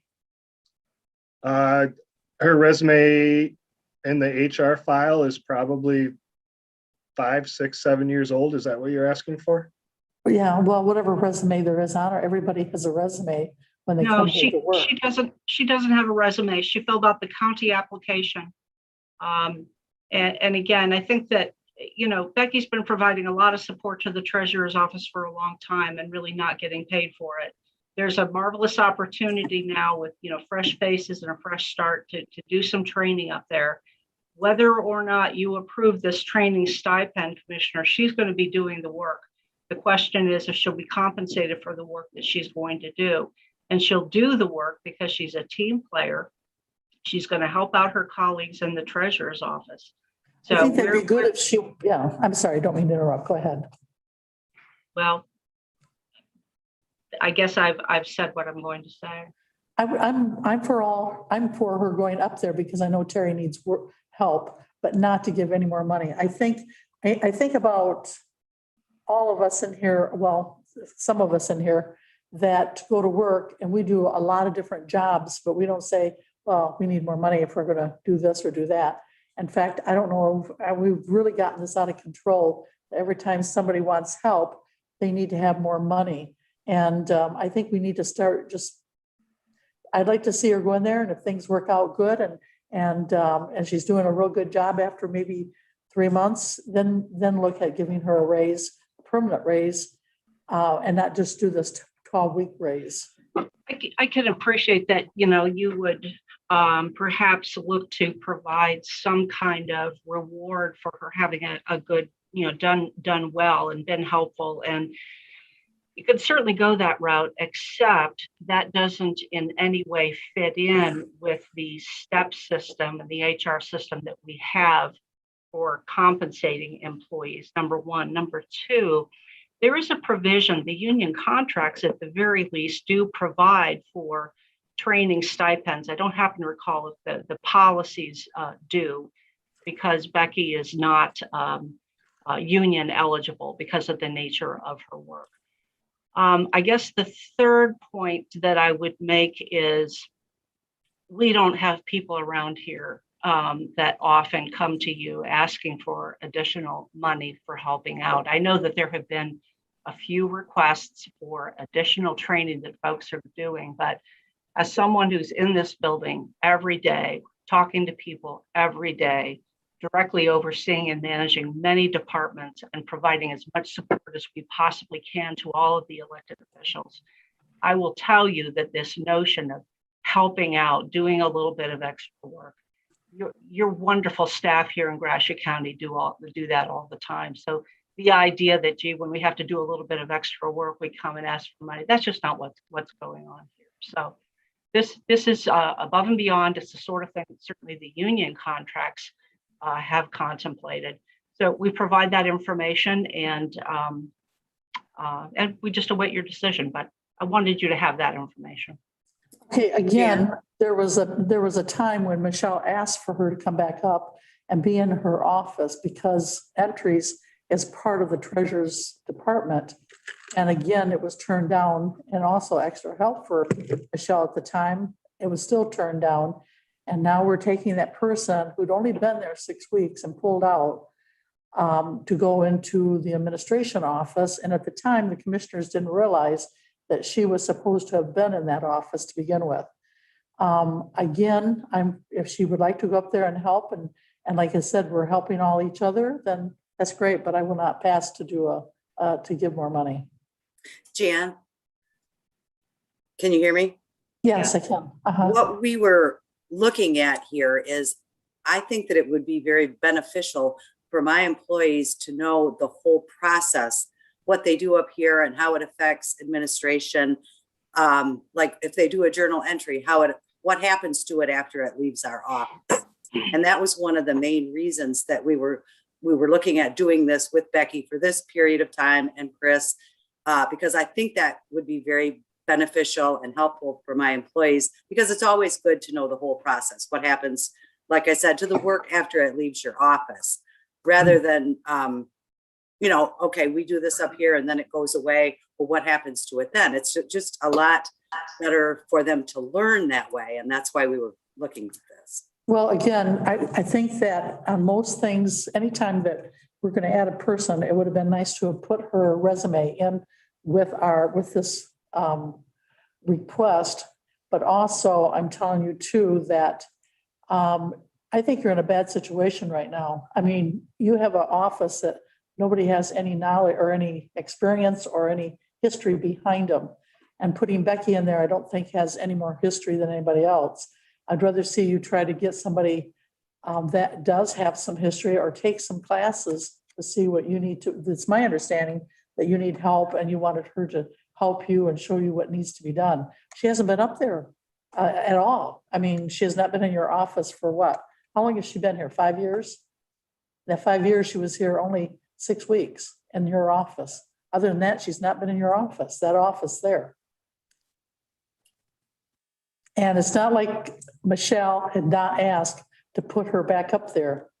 And it was told no, it was voted down. So anyway, that's how I stand. I'm speaking for myself. I just want to say that. Mentioned that Becky was in a treasurer's office in another county. I wasn't clear on that. Yes, that is correct. Yeah, and how long was that? I honestly could not tell you how long it was. Okay. But I would like to say that even though Becky is not an employee of the treasurer's office, that doesn't mean that she isn't up there working on a daily basis though either, whether it's questions through emails or giving guidance on a journal entry or helping identify something that needs to be deposited somewhere. A lot of times department heads will even drop off receipt or things that need to be receipted to her if for some reason they can't get in right away, if there's a line at the treasurer's office, and Becky will go up there and at a later time and do the deposits, or so she is very well familiar with the processes up there. And like Terry said, she knows what happens to the rest of the systems if something up there is put in the wrong spot, or if we don't know how to do something. She can explain how one little decimal point or one little number off can cause problems that'll just ripple throughout the county. And I think once Terry's staff are informed on that, that's training that I don't think has been done up there, and they would greatly benefit. Like I said, you're not listening. I said I'm for putting her up there, but not giving her more money. And I think she would probably do real well up there. She's been at the courthouse now for several years, so she probably will do very well. But I'm not for giving her a raise at this time. Not a raise. If, I don't know if Tracy, Tracy, did you say, or I'm pulling that if Becky was in the union, this wouldn't have even come to the board, that because the union has a contract that allows for the $1.50, it would just have automatically happened? It would automatically happen, but I don't know, I'd have to think about it and look at it as to whether I thought it needed board approval. But if you were to, but yeah, I mean, the union contract does contemplate this. It certainly allows for it. And again, this is not unprecedented. There was someone in the treasurer's office that was paid this, someone in our office was paid to train in another department. I think there was another, I can't put my finger on it, and I know I'm going beyond your question, Commissioner Lemmerman, but yeah, this is not unprecedented, and it's certainly contemplated by the union agreement. And again, because Becky handles finances, confidential information, she's not eligible for union membership. Just my quick thought. I don't know any of these players, but this lady works in another department and she must have a full-time job there. So she's doing this when she's working in her full-time job someplace else, leaving that job and going upstairs and doing work. Is that what you're saying she does? It would be within the same 40-hour week, yes. So does she falter at her full-time job, or does she don't have enough work, or? No. Sam, she works, this is Becky Clark, who works in administration. Becky has more than a 40-hour job. She does a considerable amount of work down here in administration. But if the folks in the treasurer's office are not properly trained, it just creates work for her. So in addition to everything else, she has an interest in doing this. She certainly has the knowledge because she's been, she certainly has the knowledge by virtue of assistance she has provided here and by virtue of work that she has done in the past. And so, but, we have an evolving treasurer's office now, and Terry, I don't need to speak for you, but there was a question and there weren't answers coming. It's an office that is evolving just as administration evolved, just as we've been building solid systems around here for 4 years, and we've gotten a lot of help from folks, and sometimes not. But yeah, I mean, this woman has plenty to do, but if folks get trained and oriented upstairs properly, in addition to that just being the kind of teamwork that we provide around here, it is in everyone's interest so that we aren't having to teach and train after mistakes have been made. It saves time when folks are trained up front. This woman is going to be sharing with another department her considerable experience and expertise. And just as is contemplated in documents that govern other employees, we're seeking for her to have some credit for the additional work. Yes, additional work she will be doing. And she's just going to figure out how to manage both loads for a while. This is not a raise. This is a temporary stipend. Terry, Terry, saying you're having people in and out of your office. I mean, is there people out there to hire that know this stuff? I mean, how do you qualify to work in your office? I guess you've hired some employees since you've been here. Yes, I have. And that was part of the plan, Sam, because when we train them up here, if they learn what goes on downstairs with Becky, it gives them a broader spectrum of what the whole process is. And it's a more beneficial training. And also the journal entries that have to be done. Becky knows those like the back of her hand. She's very good at them. And that would be part of the training. And that's what I would like to include in that. But she's supposed to be in your office to begin with. I mean, entries belong in the treasurer's office. Yeah, don't say that. It's not true. Well, it is true because she was hired for the treasurer's office, and it was Jeff Poff that came to the commissioners and wanted her in the administration office. And were never told that it was not ever supposed to have happened. That's where she goes, is in the treasurer's office. And Michelle tried to get her back in the treasurer's office, but it never happened. No, I don't agree with I your would be glad to prove that to you. I'd be more than happy. I don't agree with your. I'm sorry, I don't agree with your assessment. Okay.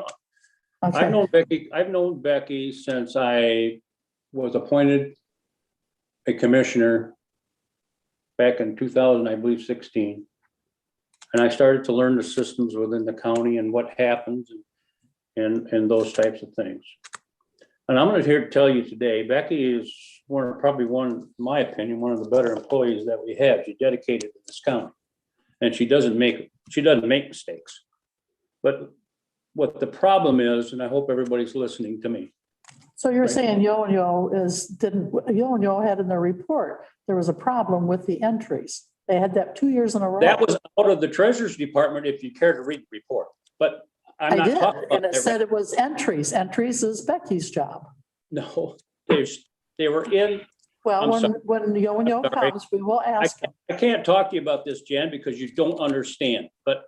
Yes, I do want the other- understand. Please, I want everybody else to understand what I'm saying here. Becky's gonna do this and help those people, to train those people, regardless of whether we give her a stipend or not. All right, she's gonna take care of that.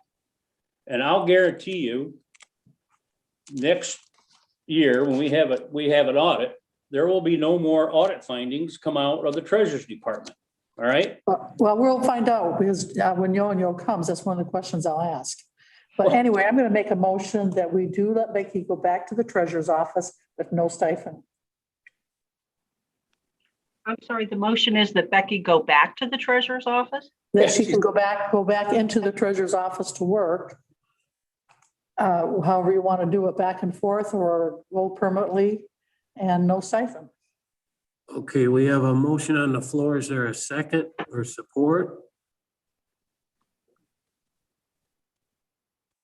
Hearing none, motion failed. I'd like to. Terry, I had a question for Terry. I'm assuming we've looked at any possible MAC training to help in this process? Yes. That you're working on up there? Mhm. Good, okay, that was my question. Yes. I don't think it's that hard. I just think there's a lot of work. You know, the treasurer's office, I mean, that's one of the main, money that comes in and goes out through the treasurer's office, and it's a lot of work. It's busy. It's just coming in though. The financial services takes care of the out. Terry's revenue, I'm the expenditure. Mhm. But I So mean, that's pretty why we soon have you'll journal the entries in properties both and all that areas. stuff to do. All righty, any other discussion? I believe, or George, did you have something more? Yeah, the only thing I'd like to finish with is that Becky is, like I will reiterate, one of our better employees as far as her conscientiousness and her working, all right? Whether we give her a stipend or not, she's gonna do the work. But I only feel it fair because of what we've done before in the past is to allow her to have that stipend. And I'll make a motion to that. Okay, we have a motion on the floor to approve the stipend. Do I have by Commissioner Bailey? Do we have a second? I'll support that, but I have a question. Okay, well, that'll put the motion on the floor and go ahead with your question. George, you said that we've done this before. I mean, here's my fear of this is that will it be, I work in they hire a new clerk and they're teaching her how to do death certificates and now we got to give somebody in the clerk's office that knows how to do them. Right. More money to go over and show her how to run the copy machine. We've done it, I believe in my mind's eye 3 times in the last 5 years. It's not like you do it every day, but you're taking a person who has the capability and the ability to show a department that in all respect has to get all of the reports correct to give it to the accounts payable so they do it right. Otherwise, I understand that. I understand that. I'm just looking at, so this kind of ties to this lady's leaving her office and going to another office to help versus I don't want somebody and I don't know, like the register of deeds saying, well, geez, I helped her learn how to process a deed or something, whatever they do there. I agree with you, Sam. I understand that. But I think that under this circumstance, it's perfectly warranted because what's going to happen is Becky's job is going to get more I want to say, what do I want to say? Easy, it'll be easier because she won't have to backtrack all the time and correct the problems that are coming out of the treasurer's department. Well, why does she need to be paid more money? I would Because also it- point out that this is interdepartmental and not intra-departmental. So if someone in, say, the Register of Deeds office teaches someone else something in the Register of Deeds office, if it were one of my departments, Sam, I wouldn't bring it to you. You know, but when we get this interdepartmental stuff. I understand. it's a I little understand. bit different. I guess I just wanted to make sure it didn't, because if you hired me in one of those offices, you'd have to teach me everything. So then somebody get me paid to teach me and it'd be a long time, be more than $700. I'm telling you. So I don't know a lot about what you guys do and the mechanics of it, but it seems to work out well. But I would also suggest to you that some of the recurring, you know, whether you accept this or not, the remaining recurring audit findings are attributable to some of these problems, and this will go a long way to address. I know that. I know the material weaknesses are really in the recording and in the answer. I know that. You know, So we have to accept that fix or not. it. Yeah. Yeah. And the other thing is, I think we're down to, I don't think this board manages people. You know, I think that's you guys' job. And so if you think it's fine, then that's what we ought to do. All righty, we have a motion on the floor. Any further discussion? Clerk will call the roll, please. Commissioner Bailey, Yes. Commissioner Bunting, No. Commissioner Lumberman, Yes. Commissioner Smith, Yes. Commissioner Murphy. Yes, motion passed. All right, next on the agenda is consideration of a new COVID time bank. Is Sheila going to handle this or? No, Sheila has Okay. childcare issues tonight, so I'm happy to Okay. carry the issue. You do have a memo in front of you from Sheila that describes the issue and really reviews it, and I don't really know what I can add. But we just, I'll just review the situation again for you. The legislation last year, we had talked about this in advance of your approval of an extension of time in March, but the Families First legislation that was passed last year required that employers like us provide 80 hours of an additional 80 hours of leave. We just call it COVID PTO. It expired in December 31st of last year, but you extended it to March 31st. And by the way, received numerous emails thanking you for having taken that action. The American Rescue Plan does not require that we provide such leave. But you know, COVID continues. You've heard Marcus's report, and we've been experiencing a surge. Parents are home with children. So the question is just this: submitting it for your consideration. Do you want to award another bank of leave? If so, how much and to last how long? This issue is something we've been thinking about bringing to you, but we certainly decided we wanted to do it when we heard from a couple of departments. I know that the sheriff, who's currently on mute, would like to address this. His department's really been slammed and is looking for some help for some of his people. So, Sheriff, perhaps you have some comments? Sure, I do. I'd really like you to consider this, and here's why. Prior to March 23rd, I had 5 people off on COVID leave. That was September, October, and November of last year. In the last 29 days, I've had 10 people off on COVID. And that is not quarantine. That is people that actually have had COVID. So out of them 10,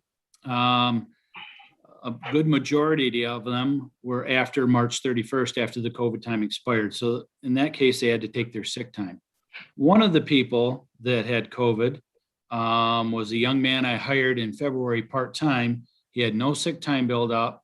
He took 2 weeks without pay. I am elevating him to full-time effective this Sunday, but he did go 2 weeks without pay.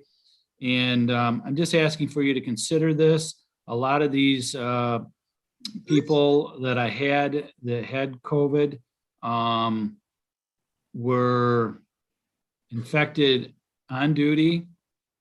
And a lot of them, none of them actually traveled at all. None of them actually traveled out of state. It was all contracted here.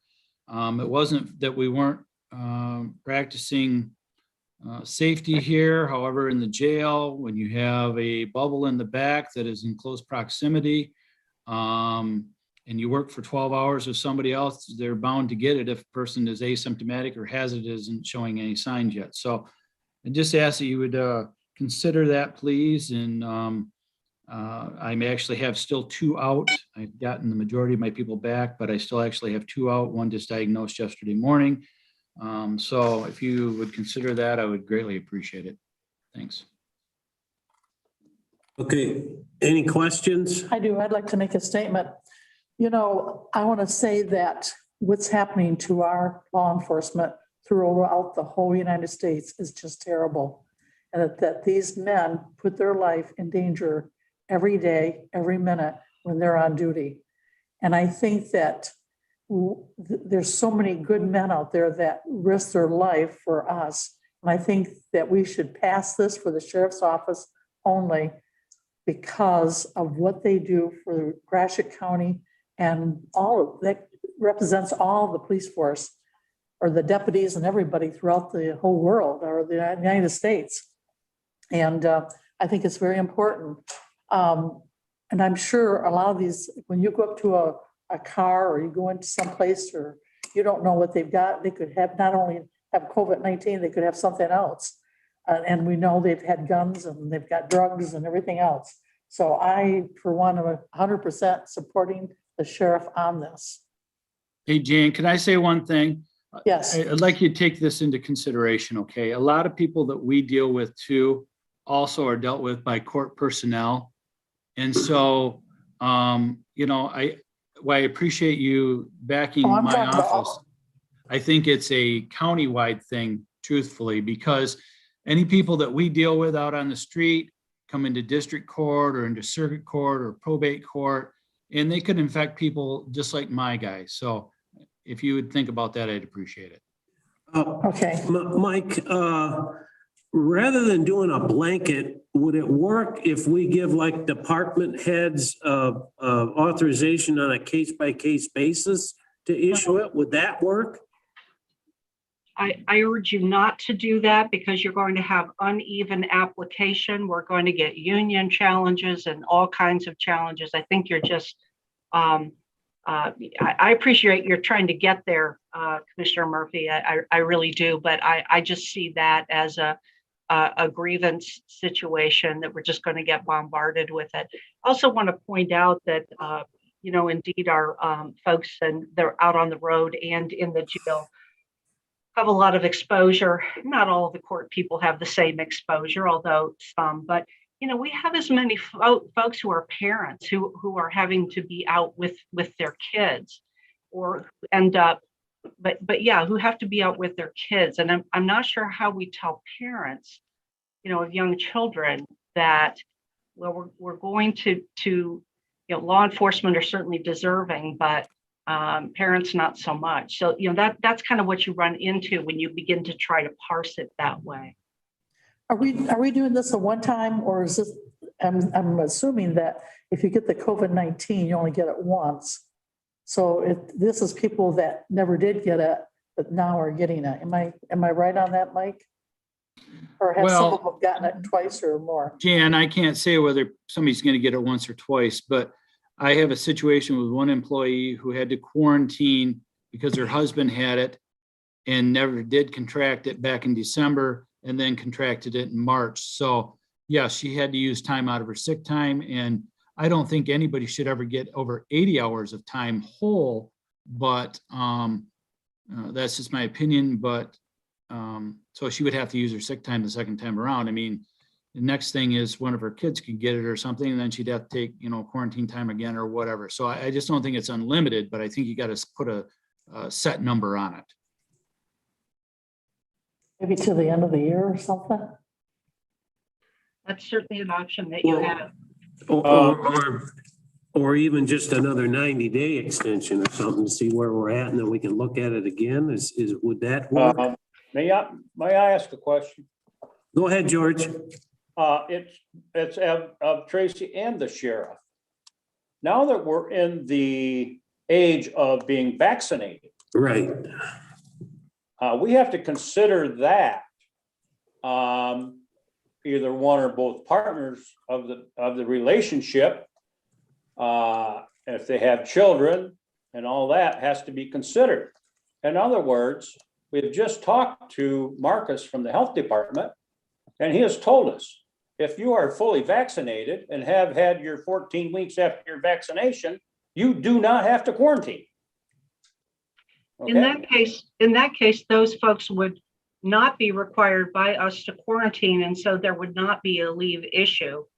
Among other things, we do have folks that are choosing not to quarantine, and we as an employer are not requiring that people be vaccinated. And man, you don't want to, because that opens up a whole different can of worms.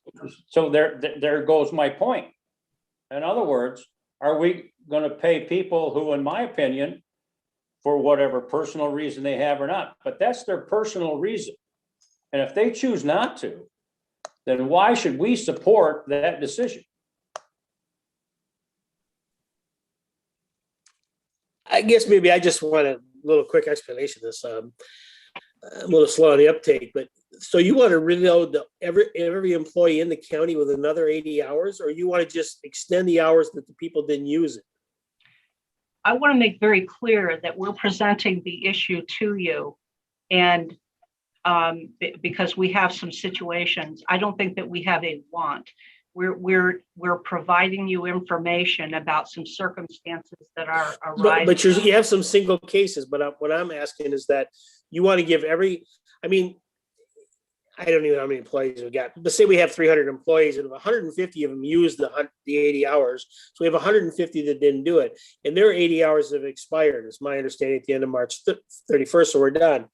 So what you want us to do, instead of extending those out of the 150 didn't use their hours, extend them out if they get it, or you want us to reload everybody to get it up, even if you had 80 hours off because you had to quarantine and your children were sick or something, you want to reload them people with another 80 hours. You have identified two options that you have. And if I can say one more thing to that, Sam, I would just be asking to reinstate the hours that they had on the books March 31st, not asking for 80 more new hours per person. Okay. And here's Thank the you, reason sir. why is like one of my employees got exposed in the jail, and we tested him every day for 2 weeks after that. He was negative every day, but we sent him home that day and paid him, I think, 8 hours of COVID time that day. So his bank is 72 hours now. So as I understand, Mike, you're saying that if we simply reinstate what was in place at the 31st of March and maybe extend it to June 30th, that would probably cover your situation? It sure would, Chuck. And that way, the people that I've had off in that last week from the 23rd of March to the 31st of March, or till now, actually would get some of their sick time leave back. I guess I want to be real clear. I don't have a problem saying, okay, your gentleman there that has 79 hours, he's kind of lost those. And if he has something come up, I don't have extended saying that, but if you have somebody that's already used his 80 hours and he for some reason gets next to somebody that's got it, or because somebody's got it in his family, I just think that, we've done 80 hours. We committed to 80 hours and we were going to be reimbursed for that. I don't know if we had to turn those hours in, and maybe we don't have anything else coming from it. Maybe Chris would know that, but I don't have a problem with it. Zeros, Sam, if somebody's at zero, I'm not asking for any additional hours to their bank. Right. It's gone. They've used it. Yeah. I guess I don't have a problem with that. We committed to that a few months ago, so, and whether we get the money back or not, that's, if you didn't use them and you have to use it. But it's a real great question too. Do you have to use it? Like you say, if it's a child sick with it or something, I guess it's part of COVID, but I guess I wouldn't mind, we could extend that out another 60 days and see where we go with this, because they have half the people almost in Michigan vaccinated. Yeah. As of the report this evening. You making that a motion, Sam? Yeah, I'll do that for a couple months, who's ever hasn't used them, if like your gentleman's got 79 left, extend them for 2 months and what is this, what are we, April, May, June? Yeah, June 1st or something. So would you, Sam, be making it retroactive to April 1st, which would be when your last extension? When the last one quit, yeah, I don't have a problem with that. So we went to April 1st to June 1st. And then hopefully by June, we'll look at it again and maybe have it squared up by then. How about April 1st? The end of the month would be May 31st. That's fine, yep. And then maybe look at it in the last meeting in May, which is only a month away, to see if our numbers are on the decline or if we're spiking further up. Well, I think somewhere, Mike, we probably really have to cut it off. We extended it past what everybody else has done. And I guess today I feel that way because we do have some spikes in it right now. Yeah. But as I say, half our people in the county are vaccinated, or in our area, our district, and in the state. They said this morning, I listened to a CDC report, and they were talking about state of Michigan. Our numbers are up high, but half of our population in Michigan's been vaccinated, and now it's going to try to get them in. If somebody doesn't want to get the vaccine, I know you can't force them, but if they catch it and they catch it June 15th, they had a couple opportunities there. Yeah. I made the statement today at work, we're almost at a herd immunity over there. Either everybody's got the shot or almost everybody's had it now. So, yeah. So we have a motion from Commissioner Smith. Did I get a second there? What was the motion? So this is what I have written down. To approve up to 80 hours of PTO for employees that didn't use the COVID PTOs from March 31st, 2021 to expire May 31st, 2021. Retroactive back to April 1st for anybody who has had to use their personal PTO, to retroactive back to April 1st. Well, you mentioned 80 hours, and I think, Angie, what we're doing is we're just extending the bank of unused leave as of March 31st. He said, yeah, through May 31st. Mike, are you happy with that? yes, I am. That's fine. This is just a restatement of this, but just making sure it's an extension of unused leave, which is why I don't want to mention 80 hours because that gets. Yep. Okay. And is that acceptable to Commissioner Smith? Yeah, that's fine. They got there quicker than I did. And did we have a second on that? And a second by Commissioner Bunting. Any further discussion? I think we've maybe reached a consensus. Clerk will please call the roll. I just have. Oh, wait a minute, we have a question. Just one other question. These people who are taking this time, are they also eligible for unemployment at the same time? no, they're not employment.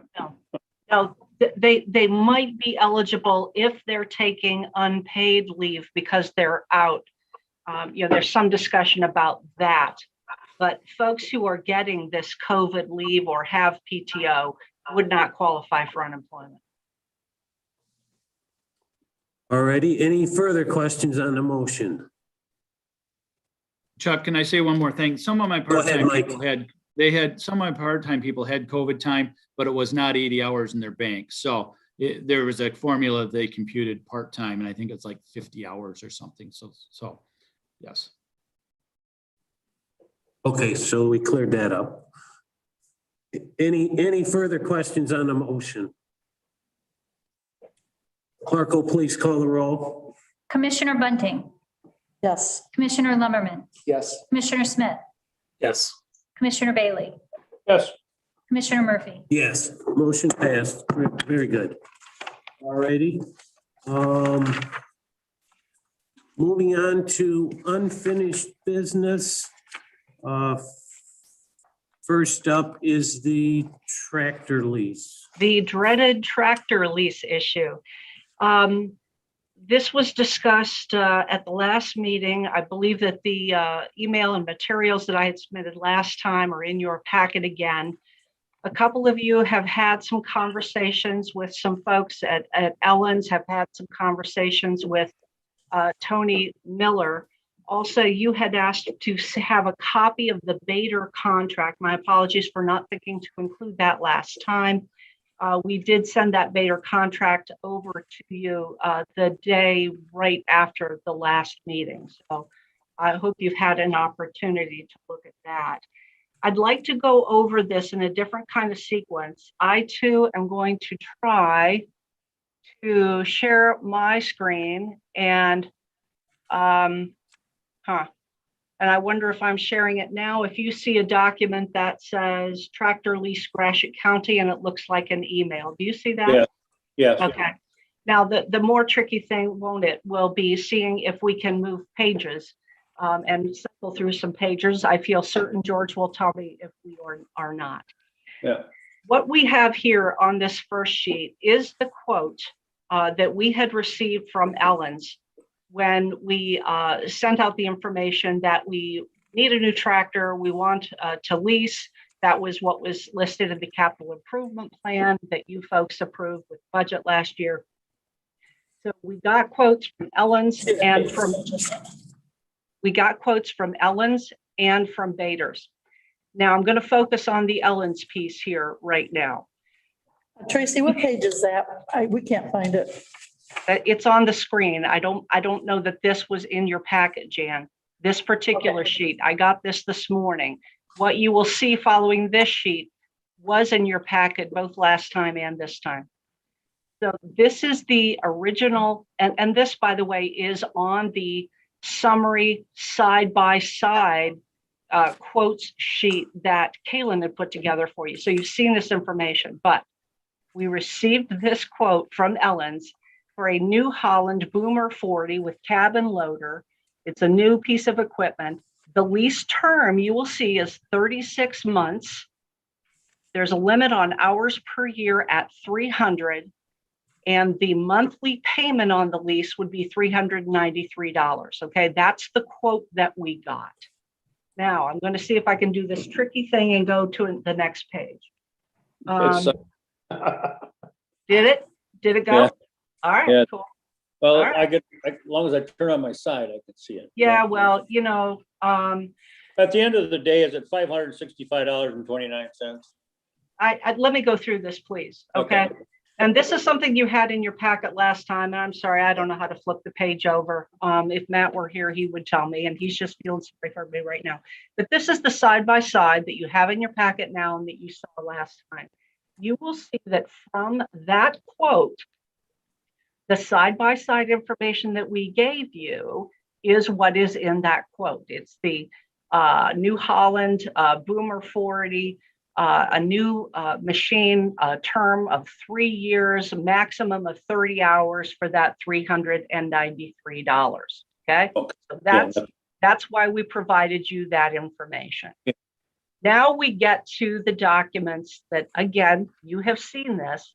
This is the first of two documents that we were presented by Ellen's.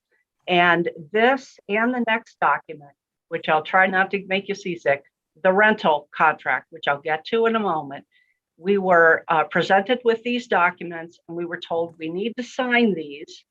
And we needed to do that so that actually New Holland could do a credit check on us or make sure we're financially sound and to locate a machine for us. And I balked at that. On this one, it's because you will see it says 12 months, which is not the quote that we got, and it limits us to 250 hours per year. Okay, that's fine. It's just different. So to sign this when we had something different, that was just not a risk I felt I could take. You can see that you can't see the text here, but we went back and forth a few times where I was making qualifications below attached to the signature that just trying to indicate what the signature was binding us to and inserting the other terms that had previously been provided to us. But the point here is that this conflicts, this document we're being asked to sign conflicts with the terms in the initial quote that I showed you there on that first page. Now, the rental contract that you have seen, and we've got a couple of versions of these. I was pointing out to you at the last meeting, again, we've got the equipment that's right, but here it says $10 per hour. That's a new term. And it says a minimum charge of $1,500. Now that, okay, but we don't really know then what the total cost of that would be based just on this rental contract. And it's a well understood provision of enforcing contracts and interpreting contracts that the terms must be in the body of the contract. You cannot consider other things like what you talked about or what might have been in an email somewhere. So I've just been very careful and pursuing the idea that what you are agreeing to must, and you know, what we are binding ourselves to must be in the body of the contract. Now, I mentioned to you that contracts were going back and forth. This was another version of a contract that I received. This top piece was not filled in. I filled that in, and then these terms, they at least filled in the middle section, that it's municipal entity, Ithaca, and then we have these March dates. So below, again, I signed to try to keep this going, but I marked with an asterisk that those, the municipal county property, Ithaca, Michigan, and so forth, that hadn't been completed at the time that I signed this or was presented with this for signature. So again, there's that potential. And this is not accusing anyone of anything. It's just about the time something goes haywire and you're standing in front of a judge and you're trying to explain why you signed this contract with none of the terms filled in. It's just going to be a tough case for you to make. So now this is a document we just received today. This is outlining the terms, a quote, and it's kind of what's in that the rental contract. Here, they're saying that it's a monthly rental, 12 months, that it's $10 an hour for up to 150 hours, yet a new number. Now, the term of 12 months, you know, Sam learned that, well, you know, we'd get a new machine every year. And that's fine. You put that in a contract, but we don't understand that the lease term is 12 months when that initial quote was 36 months. Again, this may all be fine, but I want to try to get back. So I want to share something else. Shoot. So there's that piece. And if I can get back, I now want to show you kind of a summary of all of this. Do you see a document that is captioned tractor lease? Yes or no? Yes. Thank you. Yes. Okay. So this kind of summarizes and puts it side by side. And again, I'm not talking about beta at this point. I'm just doing an analysis and the difficulty that we've had with Ellen's. So that first issue is the short-term rental program document and the rental contract document being submitted to us for signature without all the terms filled in. And the second issue is that we have some discrepancy in the quote and the documents submitted later. And here, these discrepancies, the quote, here it says the New Holland Boomer 40, and then the form, again, that lines up. But then we have the discrepancy in the lease term. The quote mentioned 36 months, the forms specify 12 months. The maximum hours permitted under the lease in the quote was 300. The maximum hours in the short-term rental program document is 250, and yet only 150 in the document that we received just today, trying to make sure we had clean documents for you and so forth. Then the lease payment if indeed it is the $399 per month, there's no hourly rate listed that's associated with that. So we're at the $4,716 per year, if indeed there is no additional hourly rate. But I don't know if there is or not. The forms we received today, there's no monthly rate listed, but it's $10 an hour and a $1,500 minimum charge per year. Now, if it is 10 hours and a limit of $10 an hour and a limit of 250 hours, then maybe it's a $2,500 contract. I'm not sure. So there's some question in my mind, what really is the annual rate? So to now draw Bader back in, you need to decide whether you want to sign the Ellen's documents as presented, yes or no, and believe me, we have gone back and forth with these documents. You can see that I've signed things, tried to send it back. They say no. New Holland is very strict about that, so the qualifying notes won't work. So the idea, I urge you, the idea of going back to Ellen's and hoping to get a different result. Tony talked with them and went back and forth, and then I got involved, and that's why we now find ourselves coming to you. So it's either sign the Ellen's documents as provided, or go with Bader. You'd be going with the higher quote. Again, that's in your comparisons document sheet. And because it's going with the higher quote, we need board approval for that. That's my bit.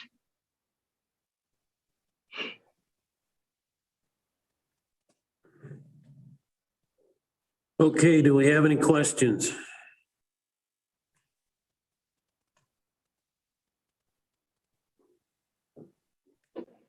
Well, let me tell you, me outside, just looking at it from an outside thing. John Wilson works down at Bader's. I've known him for 25, 30 years. He's a local guy around here. When I just asked him about it, because I was real confused the last meeting. So I asked him about it. He said, stop over to the office. I went over and talked to I went to the office, and there's a lady who really owns this company. I guess her name is Ellen. But I think what happened is that we went in asking for a 3-year lease. They don't really do 3-year leases. They try to offer us some other type of deal. And the other type of deal is that, and I'm surprised, did they send you that today? You said that one thing with $10 an hour? Yeah, that was just today. What's that? Do you have the date? Is the date on it? 4/20/21. There you go. Well, it's interesting because when I talked to John, they said the rates went this year, because we first started talking to them in November. The rates went to $15 an hour. So with the hourly rate, one guy, we asked for something. They really don't do that. Apparently, just to lease it out, they said, okay, here's the number, $336, whatever it is a year, $392 a year or a month, I guess it is. So figured out what my concern was. It's $14,000. We did the $390 versus $20,000. It's $6,500 difference. Same. And I don't care what kind of tractor you drive. And I really don't care where you get it.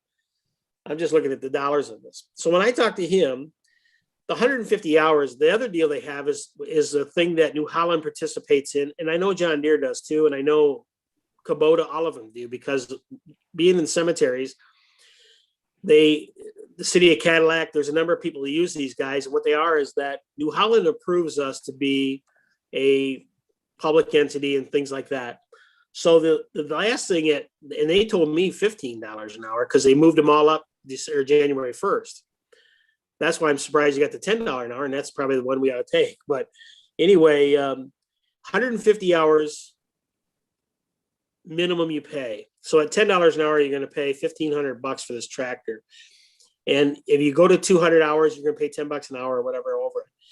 But every year, the rates have stayed the same for the last 4 or 5 years in these programs through New Holland. And what they do is they take these tractors back in and they sell them as a demo, and they give you another tractor. And then you continue that lease on, but he told me this year they went to $15 an hour. So I'm surprised they sent you a $10 an hour deal today. And so when you look at that type of situation, if you took it at $4,500 for 3 years and you get 3 new tractors versus $20,000 and you get 1 tractor, that's really what it is. And it really figures out to be about, at $15 an hour, it was $14,000, but you'd be less money than that at $10. Now you have that, $7,000. So I don't care what you do. I just looked at it for the dollars and cents, and I looked at it and thought $10,000 is real money. And for a tractor doing the same thing. And we analyzed this, I don't disagree with your analysis. We just need a document presented to us for signature that says what it really says. Even this sheet here, the economics work out that way, although I'm not sure which numbers you crunch, but yeah, we know that Vader is more expensive. But even the thing that we received today, $10 per hour for up to 150 hours. What do we pay after 150 hours? This doesn't say. I'm just telling you what they told me. It was $10 an hour. They asked if you got around it's $10 an hour throughout the lease for 1 year. And minimum is the $150 or the $1,500 is the minimum you're going to pay. If you drive it 1 hour, you're going to pay $1,500. It was, and again, I'm not sure. I'm trying to figure out how to say what I want to say better. I know that you don't know because this doesn't tell us. We just don't have a document that we're given this thing called contract, and we will sign it. And contracts are binding. We just need a document that says what they are telling us, or presents us with final terms that incorporates all of this. And these are just different than that first quote they gave us. So this is why I don't know what to do. We're just being asked to sign things that say something other than that. So this is really a contractual issue, not a, how does the math work? So, Sam, do I understand you? You went down to this Ellen's group here, and you were comfortable with their explanation of it? I was. But that's what I thought you said. I want to tell you what. I've built funeral homes on a handshake. I've built houses on a handshake. So maybe I'm not the guy to be doing it. Okay. Why don't you make a motion, Sam? I let somebody else make the motion. I guess I've lived in this city for 71 and a half years. I'm going on 73. So I've been here a long time. And like Sam, I've dealt with a lot of people within this community. And I know that local community vendors want to do the best for everybody in the community. Now, given the challenges that we have, and then we have to, they have to jump through their hoops for New Holland, and they have to prove that we're an entity, blah, blah, blah. But at the end of the day, I agree with Sam. We trust our people that work there. We have to trust. Sometimes you have to put out trust. And I know we work for all the people of Gratiot County. But I would hope that in this case, we can save them about $6,000 a year. And so I am willing to make a motion that we accept the Ellen's agreement at what was the price? 300, whatever. I don't have it. Well, I'm thinking if she got a document today, they told me $15 an hour because they changed it the first year. If she got a document dated today, I think it's at $10 an hour. Okay. We have a variety of documents with a variety of numbers. I mean, I do have fresh documents here, and I can have Chuck sign them tonight and we submit them, which is really what they were telling us that they needed. And I think we need to go with this. The grass is getting longer. our waste dump is the grass is getting longer, everything else is going to pot. I think we have to move on this, and I think, well, I know that in my heart of hearts, this is the right thing to do. So I make a motion to that. We And have for a me, motion on the floor. Do we have a second? What is the motion? To sign the contract with Ellen's Equipment for lease of a tractor for $392.99 No. a month for 12 months. no. We're just signing the contract. We're just signing a No, contract. we're good. For lease of a tractor. Yeah. Got it. For how That- long? It's gonna be fine. That's not in there. It's gonna be fine. It'll be fine. If it doesn't, I'll pay the difference. You get that my commissioner money. Yeah. Sam and I'll pony up, right, Sam? Yeah. So I changed the motion to sign the contract with Ellen's Equipment for a lease of a tractor. There you go. Or a yearly lease to enter, really, I think we have to put something here about entering the municipal plan. And enter the municipal plan. That's fine. I don't have a- To what? Okay, let me offer this.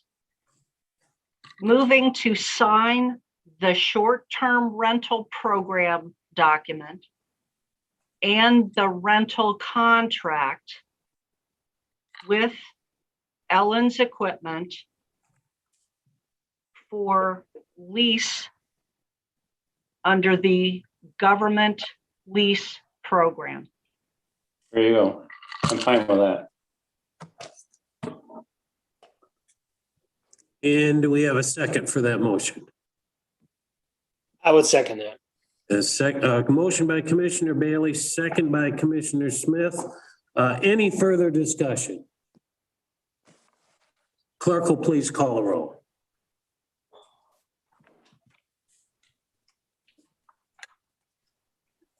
When she's ready. Okay.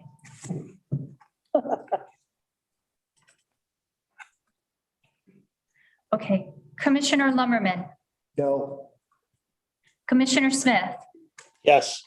Commissioner Bailey, Yes. Commissioner Bunting, No. Commissioner Murphy. I'm going to vote yes. Motion passed. I'm going to walk these documents over and give them to Angie. Chuck, if you would be sure to sign these before you leave tonight, I would appreciate it. Will do. Thank you. All right, next on the agenda. Does anybody want to have any further discussion on the distribution of funds received under the American Rescue, the stimulus plan? I guess my only question is, did you get any more information on that, Tracy, about what they can be used for in the last couple of weeks? No, as I said in my administrator's report from the MAC webinar or Zoom meeting, the state, I haven't seen anything, and I read everything that comes across my computer. The state treasury person has not received anything, but thinks there may be some additional information coming to us the first week of May. Truly, that's all I got. Okay. All righty, I don't hear any other discussion. Let's move on to number 3, which is a report on the members of the elected officials compensation work group. Talked about this This was concept pretty extensively. Chuck had just asked me to bring back the members of the work group that we're contemplating. The way I did this is we had the employee groups identified. I sent separate emails out to each of the employee groups. My hope was that they would select among themselves who would participate, and most of them did. I do find, though, the one category, the non-union exempt, we have a shortage of those outside of the sheriff's office. And if we brought in another sheriff's department person, that group would be really heavily weighted with law enforcement. And by the way, I did not extend invitations to any of the court staff and court personnel simply because there are no elected officials over which this body controls salaries on the court side. Judges' salaries get set in other ways. The list is in the memo.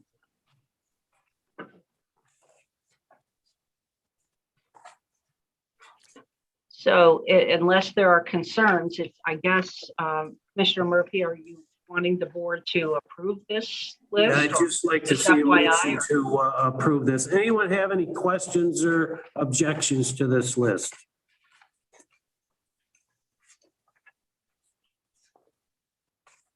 I move we approve the list. So motion by Commissioner Lemmerman. We need a second. Support. Support, was that you, Sam? Yes. Okay, support by Commissioner Smith. Any further discussion? Clerk will please call the roll. Commissioner Smith, Yes. Commissioner Bailey, Yes. Commissioner Bunting, I don't know. I guess I'm gonna vote yes. Commissioner Lumberman. Yes. Commissioner Murphy. Yes, motion passed. All right, next, does anybody have an objection to 3 to 5 minute bathroom break here? Well, no, you're the chairperson. Yeah, I just gonna have one. Okay, so let's recess for 3 to 5 minutes.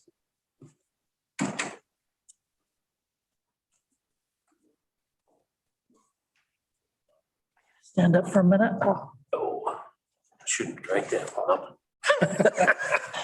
No, I'm glad for the break too. Jan vote against the membership?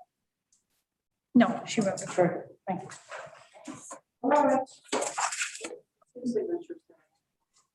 Thank you. Sorry. You're fine.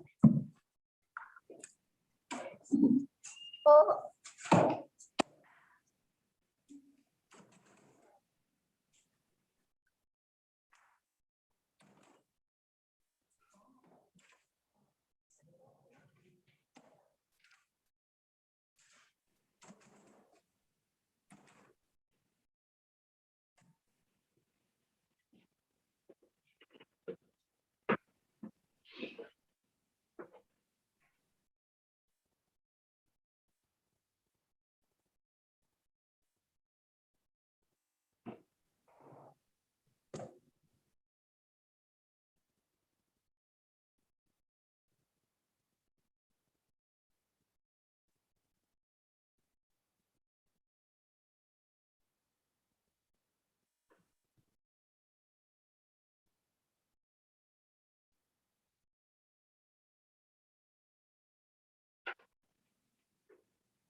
Let you know that Ally Barnes, I mean, we've got her scheduled for May 18th at about 5:30. Right. She's very busy this time of year, so if, Jan's gonna want to stick a special meeting in, you're sure gonna want to consult with Ally. Yeah, I think we're just, unless somebody makes that motion and it gets approved, I think we're just going with the schedule. Okay. Yeah, she spent some time on the phone with Ally, so I hope she's gotten the answers that she's looking at. So I'm just leaving this note for Angie so she knows that You left that thing for me to sign, or you will? Angie's in charge of secretary. Okay, got it. Yep, Thank you, sir. yep.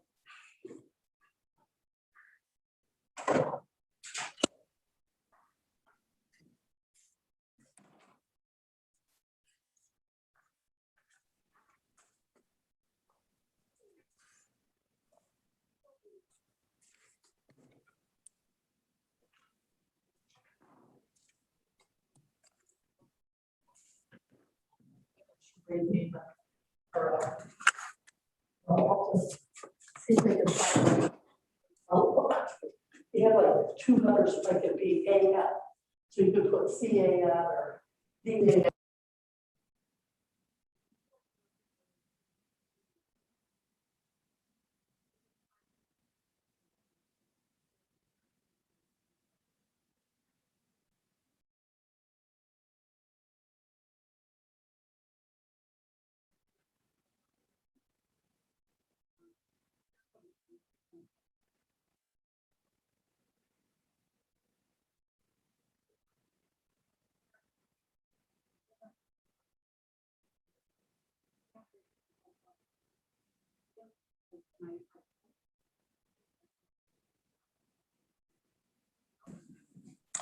Are we ready to, is it my turn? Yeah, we'll have to recess and convene your meeting.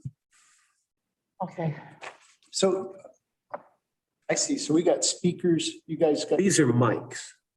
okay. And if I push that, then it's like disconnecting the mic remotely. Yeah, and you have cameras too. You got this camera that records everything. Well, I was whispering over to Angie and Yeah. Tracy said, what do you guys say? But I didn't realize that was a mic. Yeah, and that's a mic then. Yeah, right. Yeah. Yeah.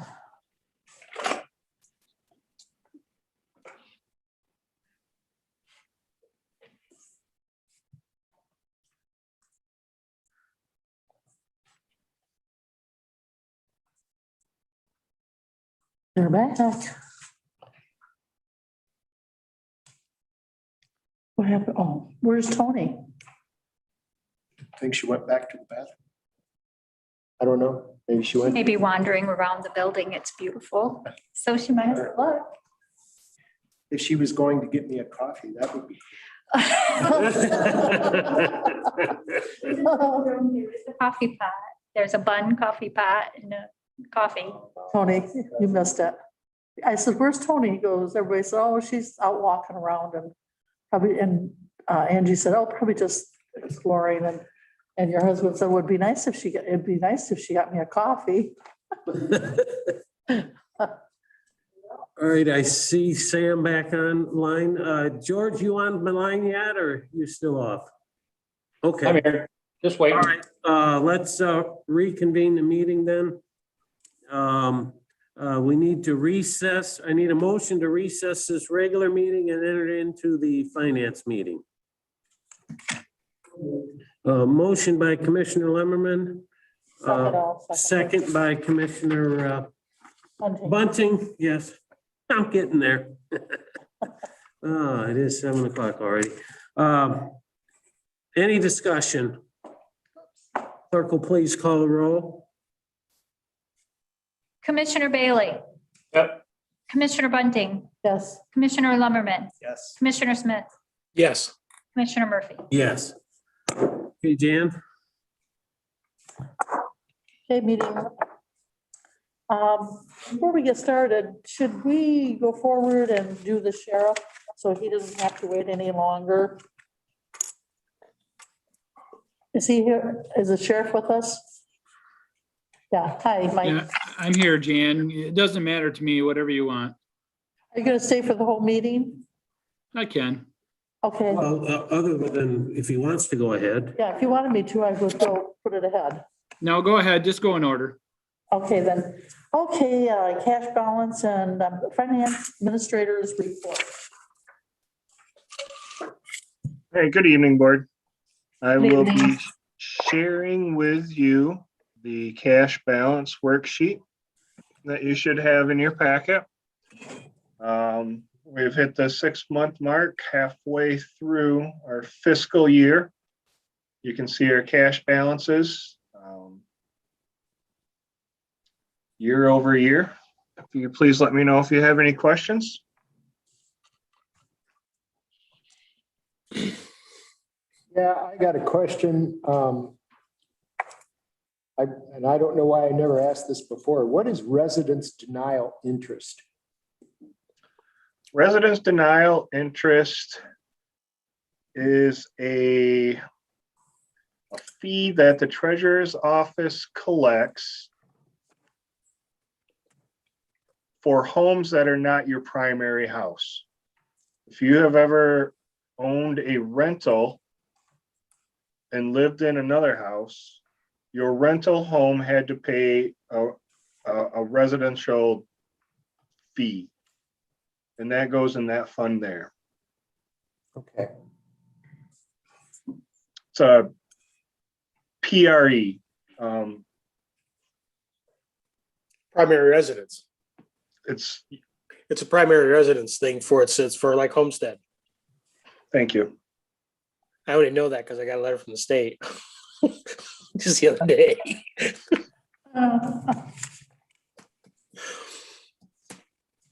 Okay, is there any questions on this? Well, it's good to see that we're up a couple $1 million. Okay, let's move on to the next page, page 3. This would be the checks. And my glasses, here we are. All right, this is our check register report for the month of March. At the request of Commissioner Bunting, it's been rearranged a little bit.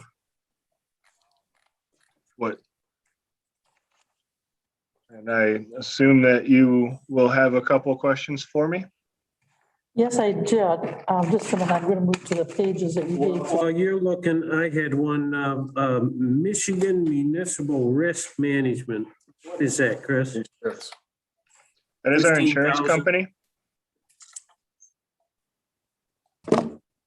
That's part of our insurance. That is our insurance company, correct? Okay, thank you.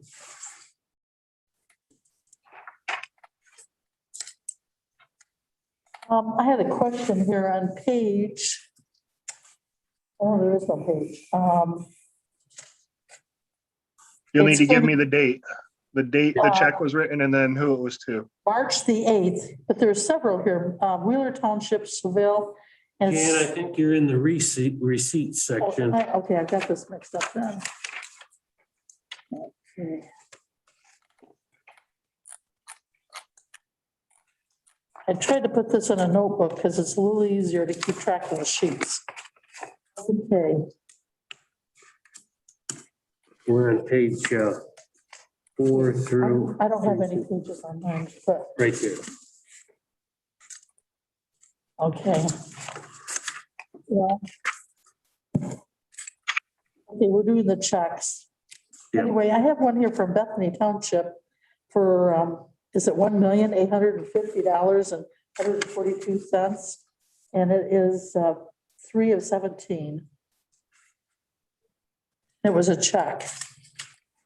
We didn't issue any checks on March 17th. Unless, And you're in the receipts, money coming in. I don't know why. I don't have numbers on any of these papers. There you go. Over there. Okay, I still don't have numbers on it though.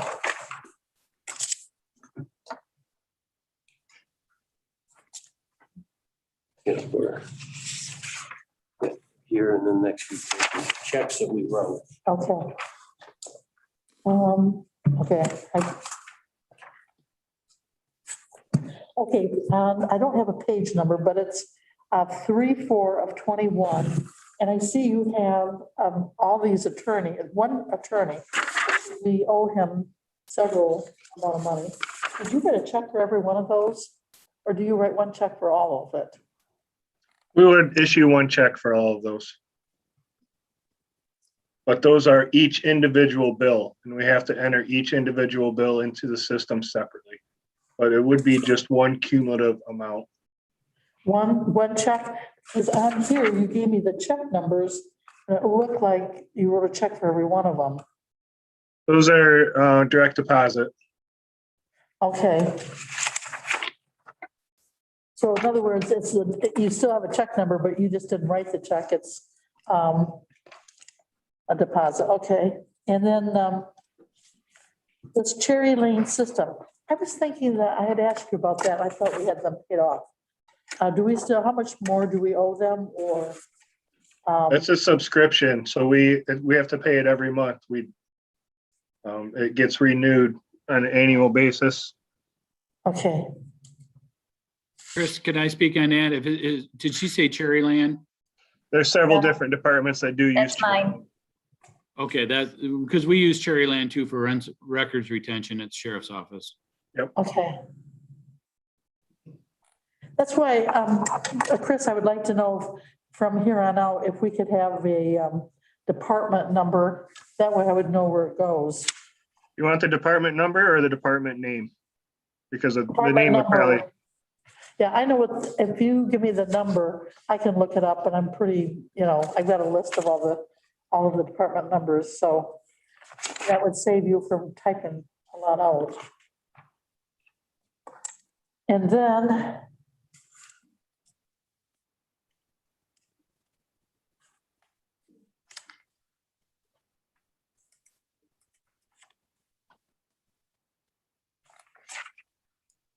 I have some here, but I'll get with, okay, here's one for Clark Hill for $4,468. What was that for? what date was this? That would be 3/18.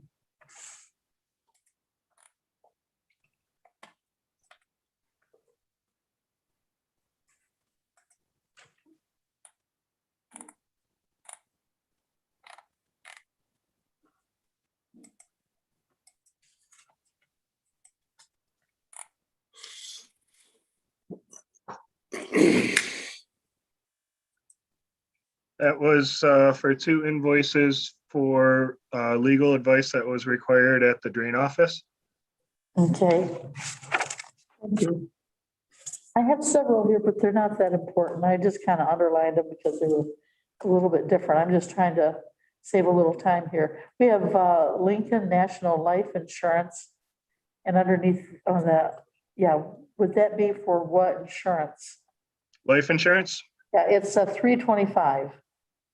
That would be our monthly payment for life insurance for our employees. Okay. Well, that's not too bad. Chris, also on 325, what's the 16,470 to County of Macomb?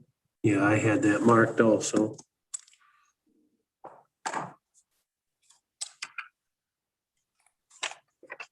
I did too. Chris, I can probably help you with that one.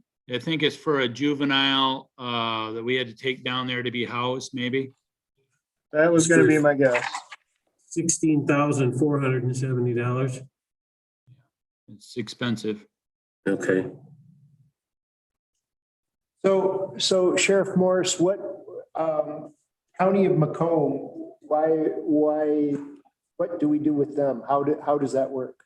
Well, there's only really 3 detention centers in the state of Michigan for juveniles: Ottawa, over in Ottawa County, Bay, and Macomb. And Macomb is the one that's had openings for juvenile offenders that Judge Bacher will order them to be housed in a juvenile detention facility. So that's how we end up with Macomb, and it's probably county run. So then the bill goes to them. Okay, thank you. Yep. Oh, That okay. is, Mike, what's the daily rate like we're paying for something like that, do you know?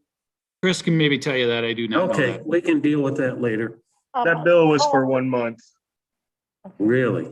How often do we have someone go there to one of these places? More than you would hope to imagine, Jan. Lately, we've had at least 1, maybe 2 in a juvenile detention facility. This past month, we had to take the one out of Macomb and transfer over to Ottawa County. It was a whole day trip for one of my deputies.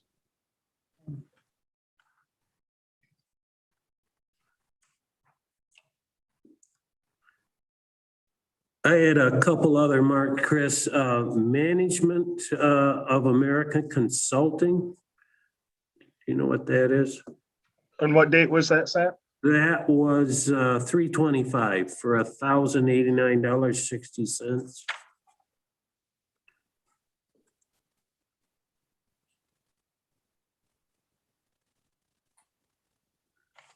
That is the company MGT.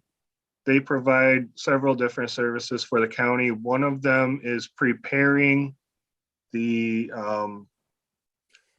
financial status reports that are necessary for the child support federal program billing. So on a monthly basis, they will charge it.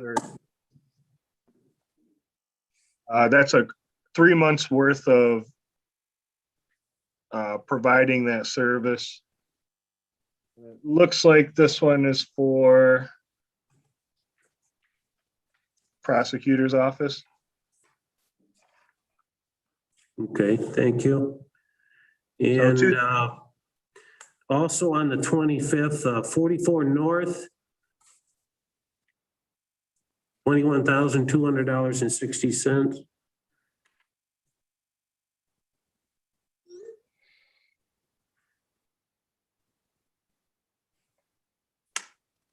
44 North manages our healthcare. And they charge us monthly fees to do that. And that's all part of our contract with them when we negotiate what healthcare plan that we're going to go with each year. Okay, is that an annual bill or is that monthly or?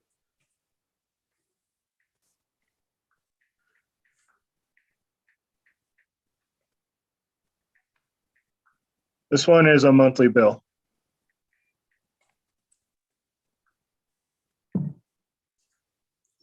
Alrighty. That's all I had. I don't know if you had anything else, Jan?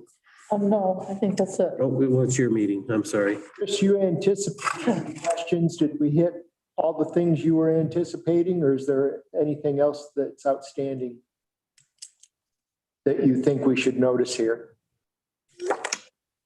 Yeah, that's, I didn't see anything that was very much out of the ordinary in this particular. Only thing I see is we bought a vehicle. Somebody That did. was the other one. Yeah, I had marked that one. I just didn't know, I didn't know who bought the car, but it don't matter. I'm sure it was approved. Or I budgeted. checked into that with Chris this morning. Actually, that's the animal control truck. I want to make sure I didn't get double billed for a car. One less police car there, Mike. That was part of the capital improvement plan. It was the animal control truck and equipment. That truck then goes to build, the old animal control truck then goes to buildings and grounds. The pieces of the buildings and grounds truck that are left, most have fallen off. That'll be sold for some nominal cost to someone. But that was approved by your, in the capital improvement plan. Yep.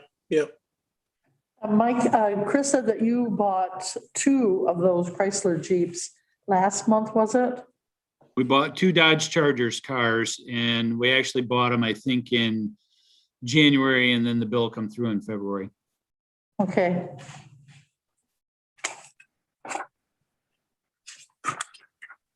Okay, was there any questions on this? Chris, do you want to continue on and we'll let you finish and then? Well, I believe next we have the treasurer.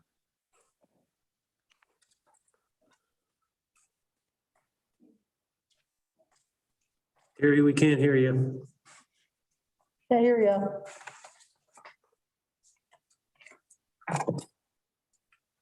There we go. Sorry about that. My mouse wouldn't. There we go. My mouse wouldn't move. I'm sorry. I have submitted my reports. Jan, you had asked for the investment report, which is part of my submission this time. And then my transfers that we do at the bank, which are pretty standard. My receipt listing report for March was pretty good size because March 31st was the last date for people to pay for their forfeitures, the 2019 forfeitures or their 2018 foreclosing properties. That March 31st was the last day for them to redeem those. So as you can see, a lot of people did, and it was good. 2019 forfeitures, if they don't pay them by the 31st, then penalties and interest gets added to those, which is pretty substantial. So that's what most of that is for the receipts for March. Terry, on that investment report, does is there any large increase, or are those pretty much what they were the month before? I No, believe they I were- asked for them because I hadn't seen them for a couple months. Mhm. Yeah, I do have one CD that is maturing the 24th of this month. So I've reached out to a few different banks to get some rates, which are starting to come in. So there will be some movement there possibly. That's the Chemical Bank CD.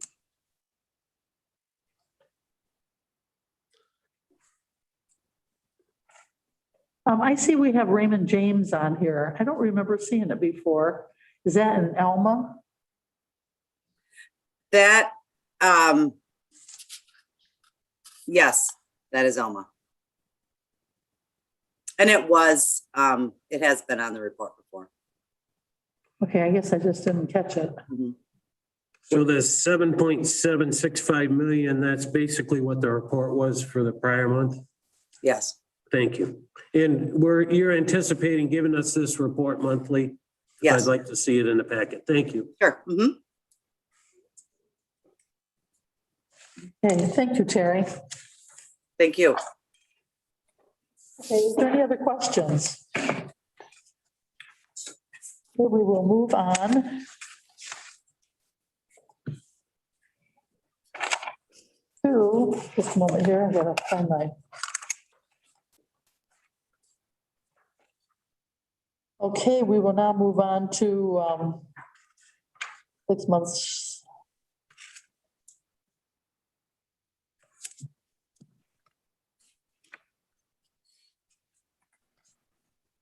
Let's see, the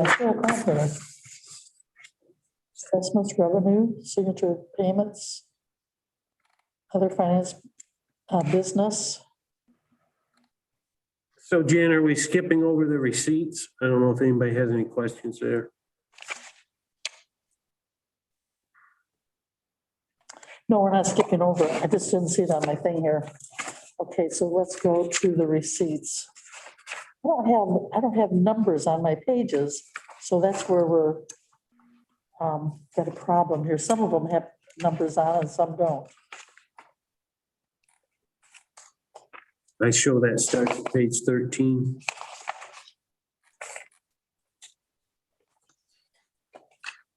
What's it look like?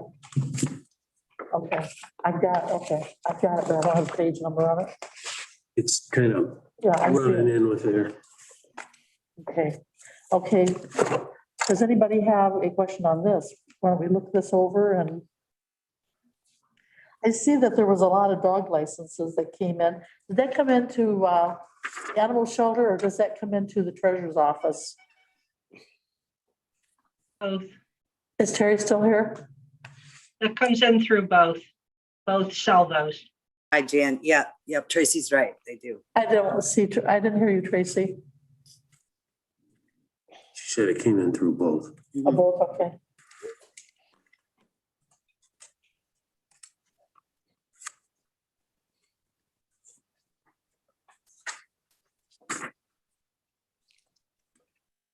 I think earlier, Chris, I had a question on page 15. It would be 21, Woodland Township for $20,000 was, and also just down a little ways, North Shade. Are these taxes that are coming in now? Can you repeat the date for that? You cut out for a second. Okay, I have here 3/8 of 21, another 3/8 for 21. We didn't cut checks on that date. I don't think you're looking at the check register. She's in the, we're in the receipts. Can you hear Chris? I can, but you would have to ask Terry. The treasurer does the revenue stuff. Yep. What is it you're looking at, Jan? Wheeler Township, Seville Township, one was 8,000, one was 20,000. And then there was North Shade for 93,000.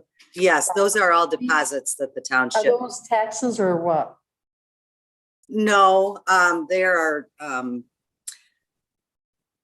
Millages, road patrol, the road patrol millage, ag econ, county operating. It's different things that they collect and then submit to our office to deposit. Okay, thank you. And then Terry, I see one on 317 Bethany Township for 1.85 million. Yes, the townships are supposed to report and deposit monthly. Bethany only did one last year in August, so that's why that one, that is so big. Okay, I was wondering, I just hadn't seen anything that big Yeah. from a township. That was a monster, yeah. And that's because it was only the second one in the entire year that was done. That's the surprising part of this is that there's a lot of very large amounts of money coming in. Somerville had 85,000. Yes.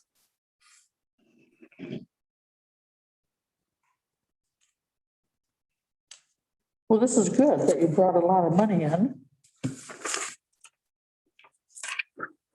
I try to highlight most of the stuff that I want to ask you about. Sure.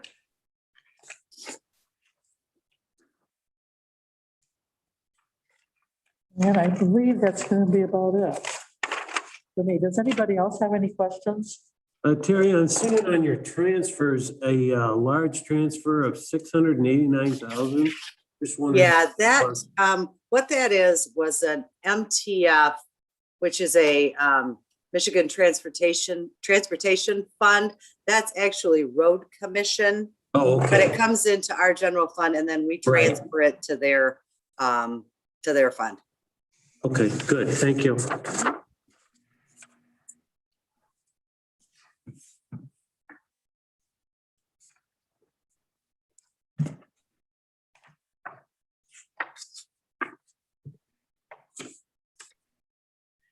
Terry, when you make a deposit, is it daily or weekly or what?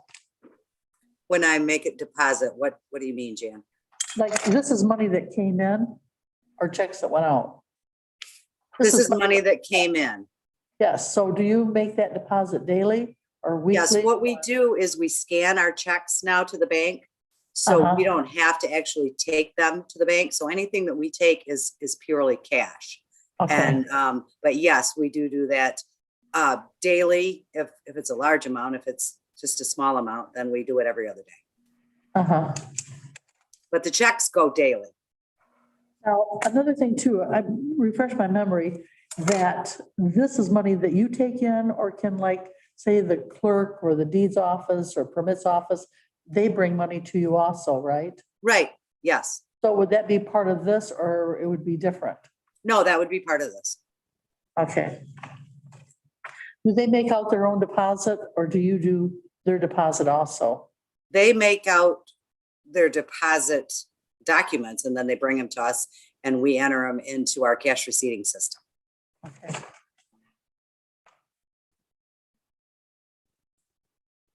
You have to be pretty busy for all this money coming in. Yeah. I mean, it's not that busy all year long, but a lot of the time it is. And March is a really busy month. I knew you'd be busy because all the money comes to you. Yes. And you have to take care of it.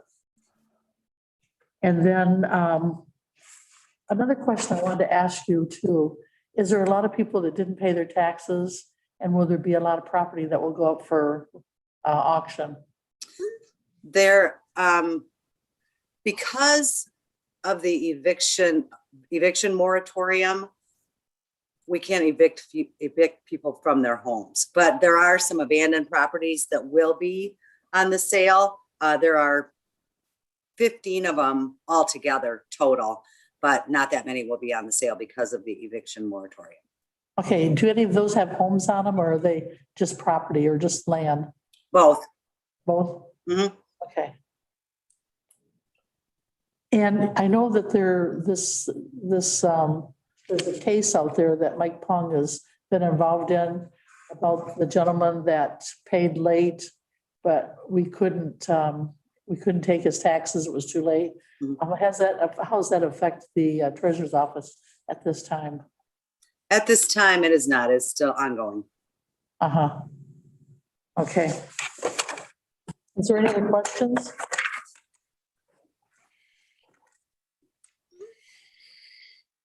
Don, do you have any questions? Okay.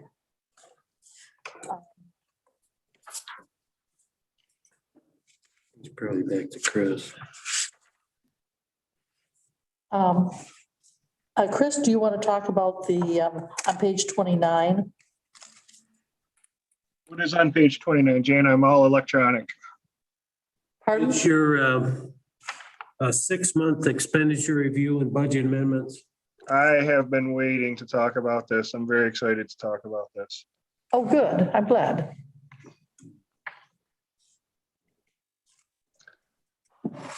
So I've prepared 3 documents for our 6-month expenditure review. I've got a memo that kind of talks about it. I have a spreadsheet that covers all of the general department funds. I have a spreadsheet that covers all of the other funds. I'm just going to start with a general fund expenditures spreadsheet. Overall, I'm not going to, I don't recommend any budget adjustments or amendments in the general fund at this time. What I did is I highlighted every department that is at 50% or higher above for their expenditures. Reason we're monitoring expenditures is because it's illegal to go over budget. For expenditures, it is not illegal to go over budget for revenue. So for compliance reasons, it is important to get these adjustments or amendments completed. The very first one highlighted here is Department 000. This is just the interest payment or part of the interest portion of a payment that was made to repay the delinquent tax fund loan. There will be no more activity in that department, so there's no need to do anything for that. When we scroll down to elections, we see we're at 85%. The first election was completed at the beginning of the fiscal year. So that's why the majority of this is already been expended. Now, I do understand that there is possibly another more election activity coming up, but at this time, we're just going to monitor this. And if we need an amendment, I will recommend it at the end of the fiscal year. The county survey and remonumentation. We make one payment for contracted services for this a year. So, and that payment has been made and we estimated it well and we came in at 97%. The activity is done in that department. IT, we're at 68%. Again, the expenditures for this are heavily front loaded because at the beginning of the fiscal year, we make our IT right payment, which is in the neighborhood of $100,000, which is over 33% or closer to 40% of the entire year's budget. So we're sitting well in IT. So good job there, Matt. Our drain commissioner, we are at 60%. This does not include budget amendments that this board has already approved for that. So and those budget amendments are related to early debt payoff. There's been 2 of those that the board has approved, and then you immediately approved an amendment, and that is not reflected in this budget amount. So our drain commissioner department is doing well. The last one down here is insurance. In this one, I under budgeted it by $30,000. So that was a mistake on my part at the beginning of the year, but I'm not going to recommend doing a budget amendment because I don't think it's going to be necessary for us to increase our expenditures in the general fund as a whole to be able to absorb that $30,000. Does anybody have any questions on what I ran through real quick there with the general fund departments?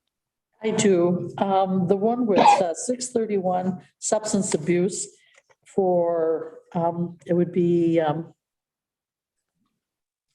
$50,000, $780, well, $50,780. Where does that go now? Where do you send that to? oh, I don't remember the name of the organization, but they run the regional substance abuse. Mid-state, Chris. Thank you, sir. I think you've answered this for me every time that you've been I'm sorry, I online. didn't hear that, Mike. Mid-state. Mid-state, okay. Yep.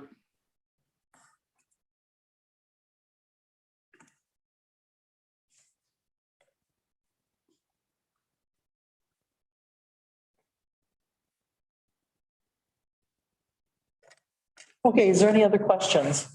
Chris, I kind of got a procedural question. The budget and, we cannot go over budget. Do we have to worry about those considerations in light of the fact that we're getting another 7.9 million coming in? Or is our budget separate? And that 7.9 million is going to be separately earmarked by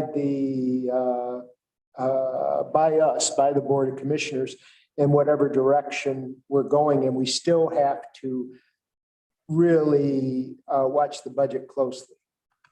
I anticipate, well, I don't plan on having that be part of our general fund like I did with previous COVID grants. This is such an enormous amount of money, and it will be carried over for, I believe, 3 years. So my intentions is to create its own fund where we can deposit that money in and have different line items that we can charge things to within a different fund. Like, for example, Friend of the Court has its own fund. They're not a department within the general fund. They have their own fund. And this new COVID grant should also have its own fund. But this will be, the federal government should provide this guidance. And if they don't, the state should too. So we may put it somewhere and then we're told a month later we have to create a different way of tracking it. Chris, would you explain that again? The courts have their own fund. Doesn't everything have their own fund? Like, no, not everything has their own fund, and the courts do not have their own fund. The Friend of the Court has their own fund.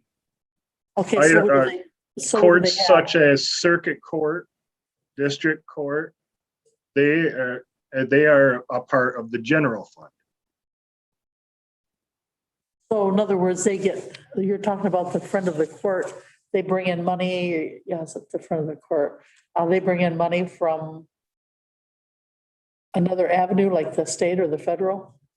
That is correct. They are not, if more than 50% of a program or a department has a special revenue fund or revenue source, such as a state grant, which actually the Friend of the Court has a federal grant that pays for 2/3 of their expenditures. And then 1/3 of it is general fund money that we have to transfer into it. Okay. Now, if it was, and general fund money is the general operating tax.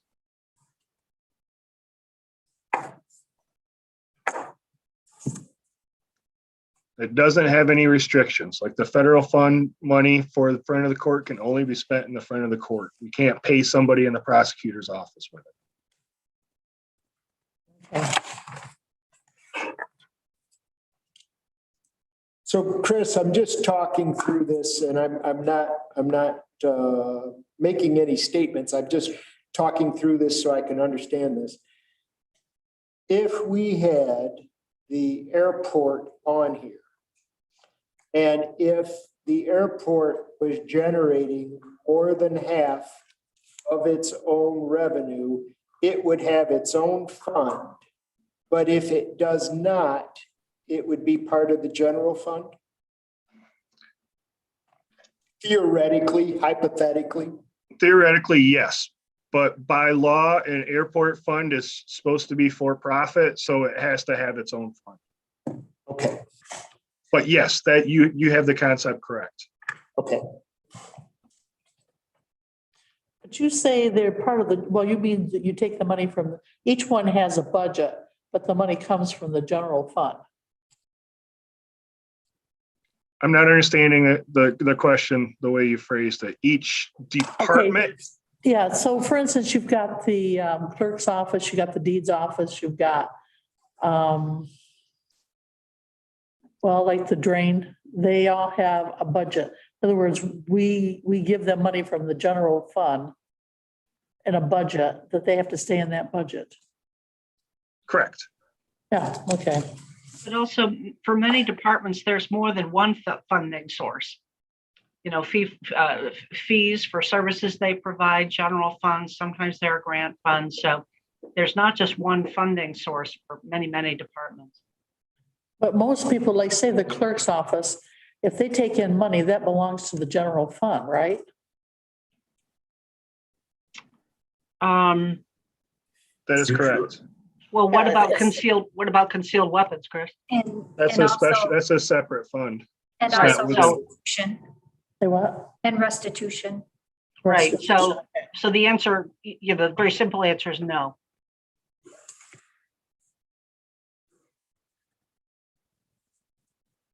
Okay, I'm just thinking,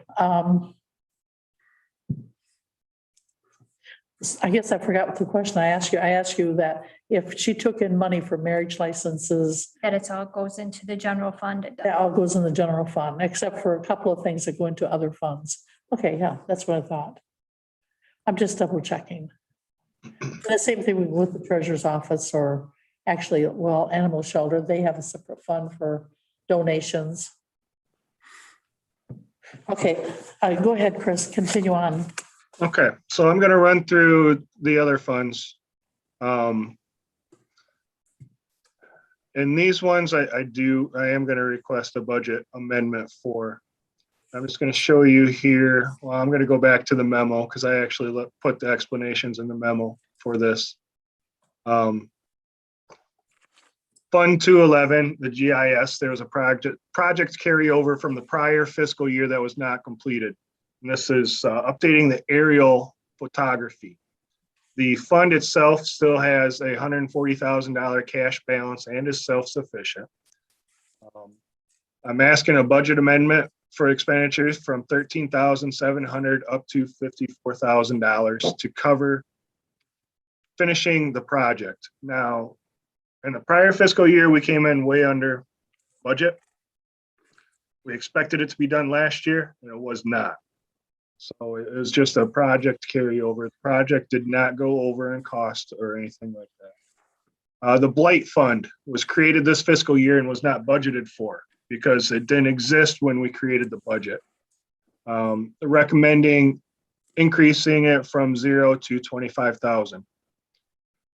The Register of Deeds Automation Fund, they are completing converting the paper records to electronic, which was approved by the board last year. This was going to be a multi-year project. I didn't know it was going to be completed this year. I thought it might go over next year. But it's done, or it's going to be done. It was budgeted 65,000. I'm asking that it's increased to 74,000. This fund still maintains a $160,000 balance and is self-sufficient. So we won't be pulling funds from anywhere else that would hinder the county's flexibility. The delinquent tax fund expenditures should be about 95% completed for the year. We're going to recommend continued monitoring. If something is necessary, we'll ask for it at the end of the fiscal year. Animal control forfeitures, the fund is used for projects, still maintains a $3,000 balance. We're going to continue monitoring that. Flexible spending, the fund is at 55% of what's been budgeted for the year, at 50% of the way. We're just going to continue monitoring it. The Michigan Justice Training Fund, this one is obviously used specifically for training. So I will notify the department head that this budget is nearly used up, and we will recommend continued monitoring throughout the year. So for the budget amendments that I'm requesting from the board, there's 3 of them here. Fund 211, Fund 251, Fund 257. Now, I guess I'm gonna just open it up for any questions that you have, but I'm hoping that once we return to, I believe we need to return to the regular session in order to pass these budget amendments. So Chris, of those 3, only the blight fund actually requires funding. The other 2 have cash balances. We just under budgeted. The blight fund, it was created to be self-sufficient, and we have started collecting some of those fees. So no, I would not expect blight to require funding from the general fund. It will be a self-sufficient program. We just never had an expenditure, so now we have to account for the expenditures. That is correct. Okay. The program didn't exist when this budget was built. Right, Right. yeah. Well, I move that we do as Chris recommended, whether it requires 1 motion or 3. But To do it. You have to do. we have to wait. Yep. Oh, you can't make motion now. Yeah. So we're talking just about 3 of these. One will be the Lake Fund. One is the Registered of Deeds and GIS.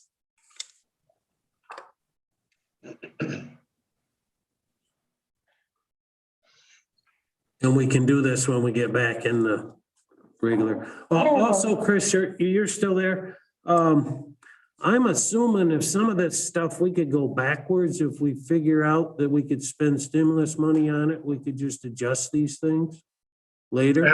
If that is absolutely, if we have an activity that's eligible for this Right. American Recovery Program, those expenditures would be transferred over to that program. Good, okay. Chris, I have a question on that GIS. All of the county pays in on that. How much do they pay on it? And what is our cost on it? I would have to look into the GIS authority paperwork to tell you exactly. I know Parks and Rec, they pay a little bit into it. Drain Commissioner pays in a little bit to it. The cities do and the townships, I think, do also. Correct. They don't pay a lot, but they do pay in on it. So we still need to put it up to 54,000, even though they're paying in on it? That putting the expenditures up to 54,000 would be spending that money that they have paid into it. We just completed a once in 5-year project. Mm-hmm. But unfortunately, the project carried over, it spanned 2 fiscal years instead of being completed at 1. It was budgeted for 100% in last year's, but they didn't complete it. It carried over into this year. Right. Okay, in other words, they're still out there flying over, is that what you're saying? And No, it's done. It's done. You're just paying for it now. The money's there. He just has to move it into the right column, essentially.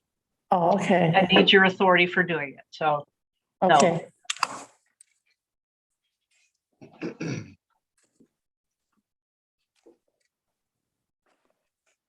Okay, this then we'll move that on to the full board when we're done here.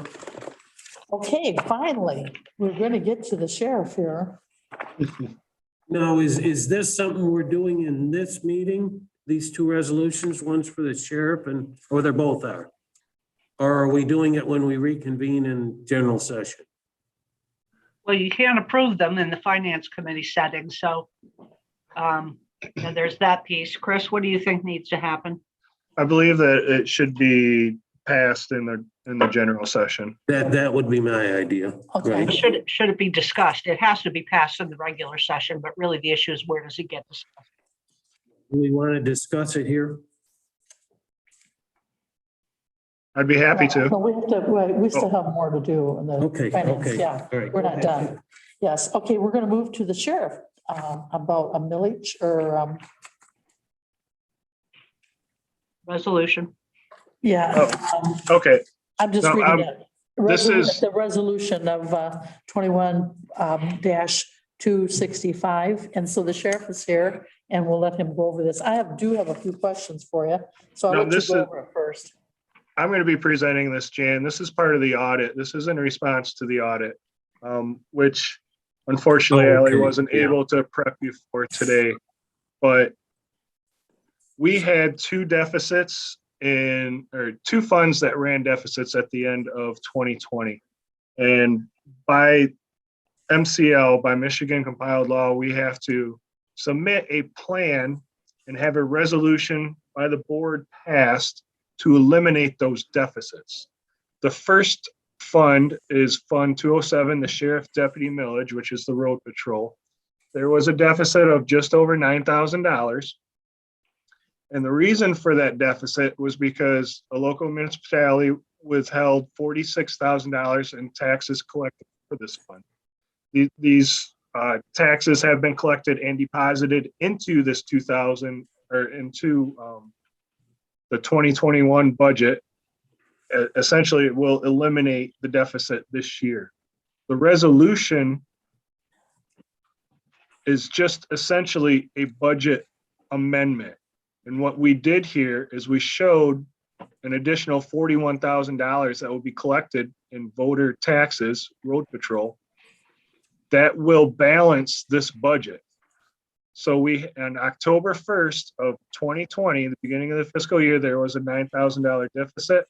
By September 30th, we are projecting a $36,000 surplus now because of this amendment. And it is due to when we run a deficit, we have to bring it to the board for transparency purposes and have you pass this so that you know that there's a plan. And then we have to then report that to the state. And I have to have that to the state by the end of this month. The second fund that had a deficit was the jail commissary. That ran a $12,000, almost $13,000 deficit. The reason that this ran a deficit is because the jail commissary fund is set up to operate based on an inmate population of 50 to 60. Due to COVID, due to changes in the law, due to alternative sentencing, our jail population has been running somewhere between sometimes as low as 20, sometimes up to 35-ish during the last fiscal year. And it cannot handle some of the overhead costs that it used to handle. So what we're recommending is that we will lower the expenditures within the jail commissary fund so that it can be self-sufficient and we can eliminate the deficit. So these are expenditures that are in the resolution packet. And we're showing just a plan of how we can decrease expenditures this fiscal year by approximately $13,000 in order to eliminate this deficit. And then it will need to be signed. And I will have to send it to the Department of Treasury, State of Michigan. Now I'm going to open it up for any questions that you may have. Just a procedural question, Chris. If the municipality would have paid the $46,000 in taxes that they owed us, would you still have come to us to let us know about the jail commissary, or would you have considered it covered because we had a surplus? The $46,000 in taxes would have covered the surplus in Fund 207, but there still would have been a deficit in Fund 595. So yes, I would have still came to you about the commissary. And Chris, can I speak on this for just a second?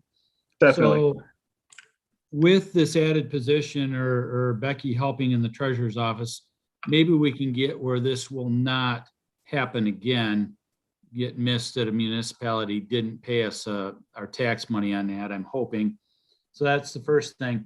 Second thing is I anticipate my jail population to even go lower this coming year. And the reason for that is Public Act 393 of 2020, Senate Bill 1046, which is criminal justice reform, just took effect April 1st. And when that took effect, my jail population is going to even get lower, because now all that can be brought to jail is serious, violent misdemeanors and felonies, probationers, parole violators, child support, which is civil, and PPO violations. So in essence, if my guys arrest somebody for driving while license suspended or no insurance on a car, they get a ticket, they're sent on their merry way. So my jail population is even going to go lower now. And so this is something obviously we'll have to keep an eye on, because with less jail population, that means less sales of jail commissary.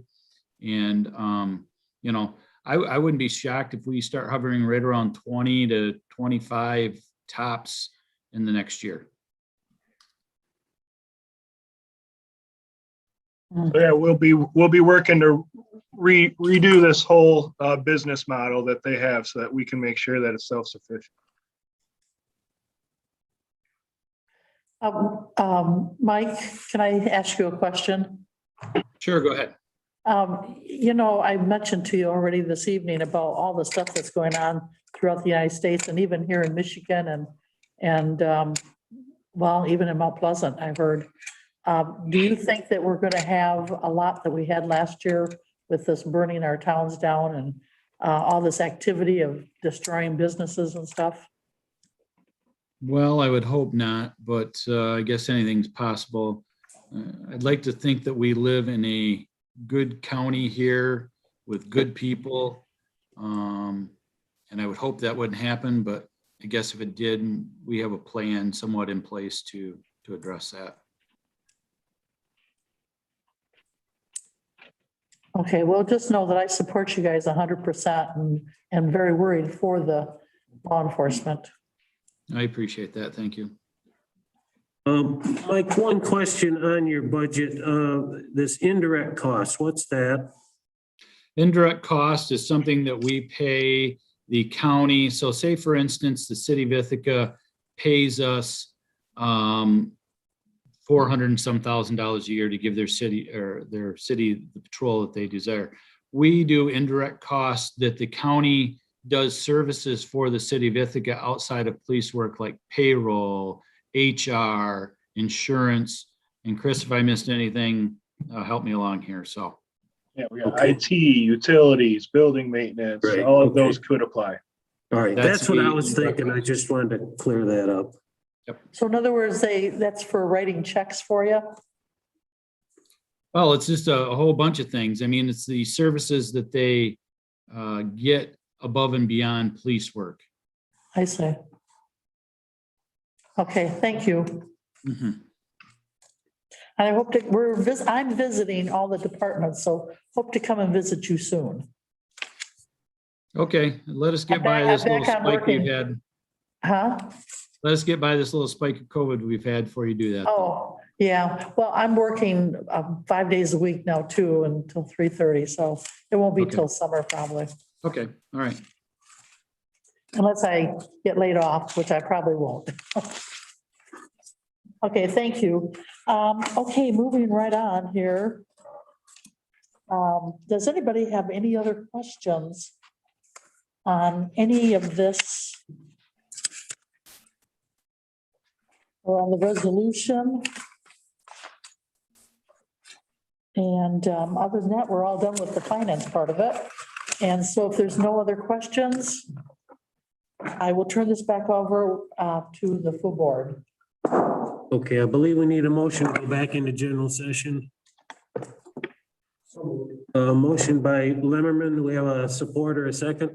I can't do it. I'll second it. Jan, you're still actually on the Oh, board okay, here. yeah. Starting to get late. Okay, Clerk. roll call. Commissioner Smith, Yes, I just got power, got back on. Commissioner Bailey, Yep. Commissioner Murphy, Yes. Commissioner Lumberman, Yes. Commissioner Bunting.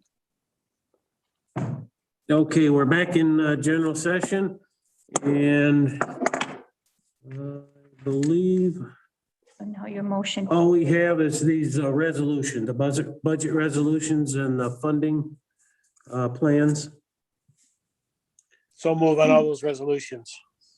Okay, can we do them all three at once? No, you have to be I separate. think we should have them separate. They have to I'm be assuming we separate. could do the budget amendments all together.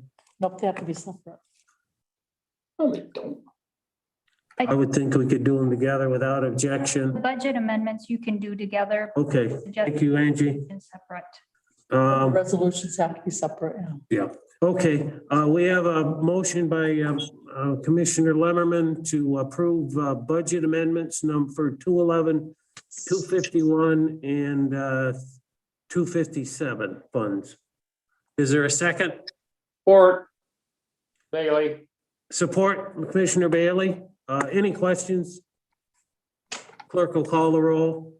Commissioner Bailey, Yes. Commissioner Bunting, Yes. Commissioner Lumberman, Yes. Commissioner Smith, Yes. Commissioner Murphy. Yes, motion passed. Then we have to take the two resolutions. So we need a resolution for 21-265. On So the, so moved, who moved that? Smith. Moved by Commissioner Smith. Do we have a second? Second. Second by Commissioner Lemmerman. Any questions? Clerk will call the roll. Commissioner Bunting, Yes. Commissioner Lumberman, Yes. Commissioner Smith, Yes. Commissioner Bailey, Yes. Commissioner Murphy. Yes, motion passed. Then we need a resolution on 21-266 on the jail commissary. I'll make a motion that we pass that resolution. Motion by Commissioner Bunting. Do we have a second? Support. Support by Commissioner Lemmerman. Any discussion? Clerk will please call the roll. Commissioner Bunting, Yes. Commissioner Lumberman, Yes. Commissioner Smith, Yes. Commissioner Bailey, Yes. Commissioner Murphy. Yes, motion passed. We need a motion to pay the bills. Okay, yes, we need a request a motion to approve the bills that were paid. That was So reported to us. Oh, Support. Okay, who moved? Smith, Motion by Commissioner Smith, second by Commissioner Lemmerman. Any discussion? Clerk will please call the roll. Commissioner Lumberman, Yes. Commissioner Smith, Yes. Commissioner Bailey, Yes. Commissioner Bunting, Commissioner Bunting, yes. Commissioner Murphy. Yes, motion passed. Do we have any further business to come before the board? I just want to say that four of us work and one of us doesn't. And George, you've been on vacation a lot. You're on vacation too much. You keep falling asleep. Yeah, that's my problem. I'm teasing you. Yeah. All righty, without objections, then without an objection, we are adjourned. Look forward to seeing you guys soon.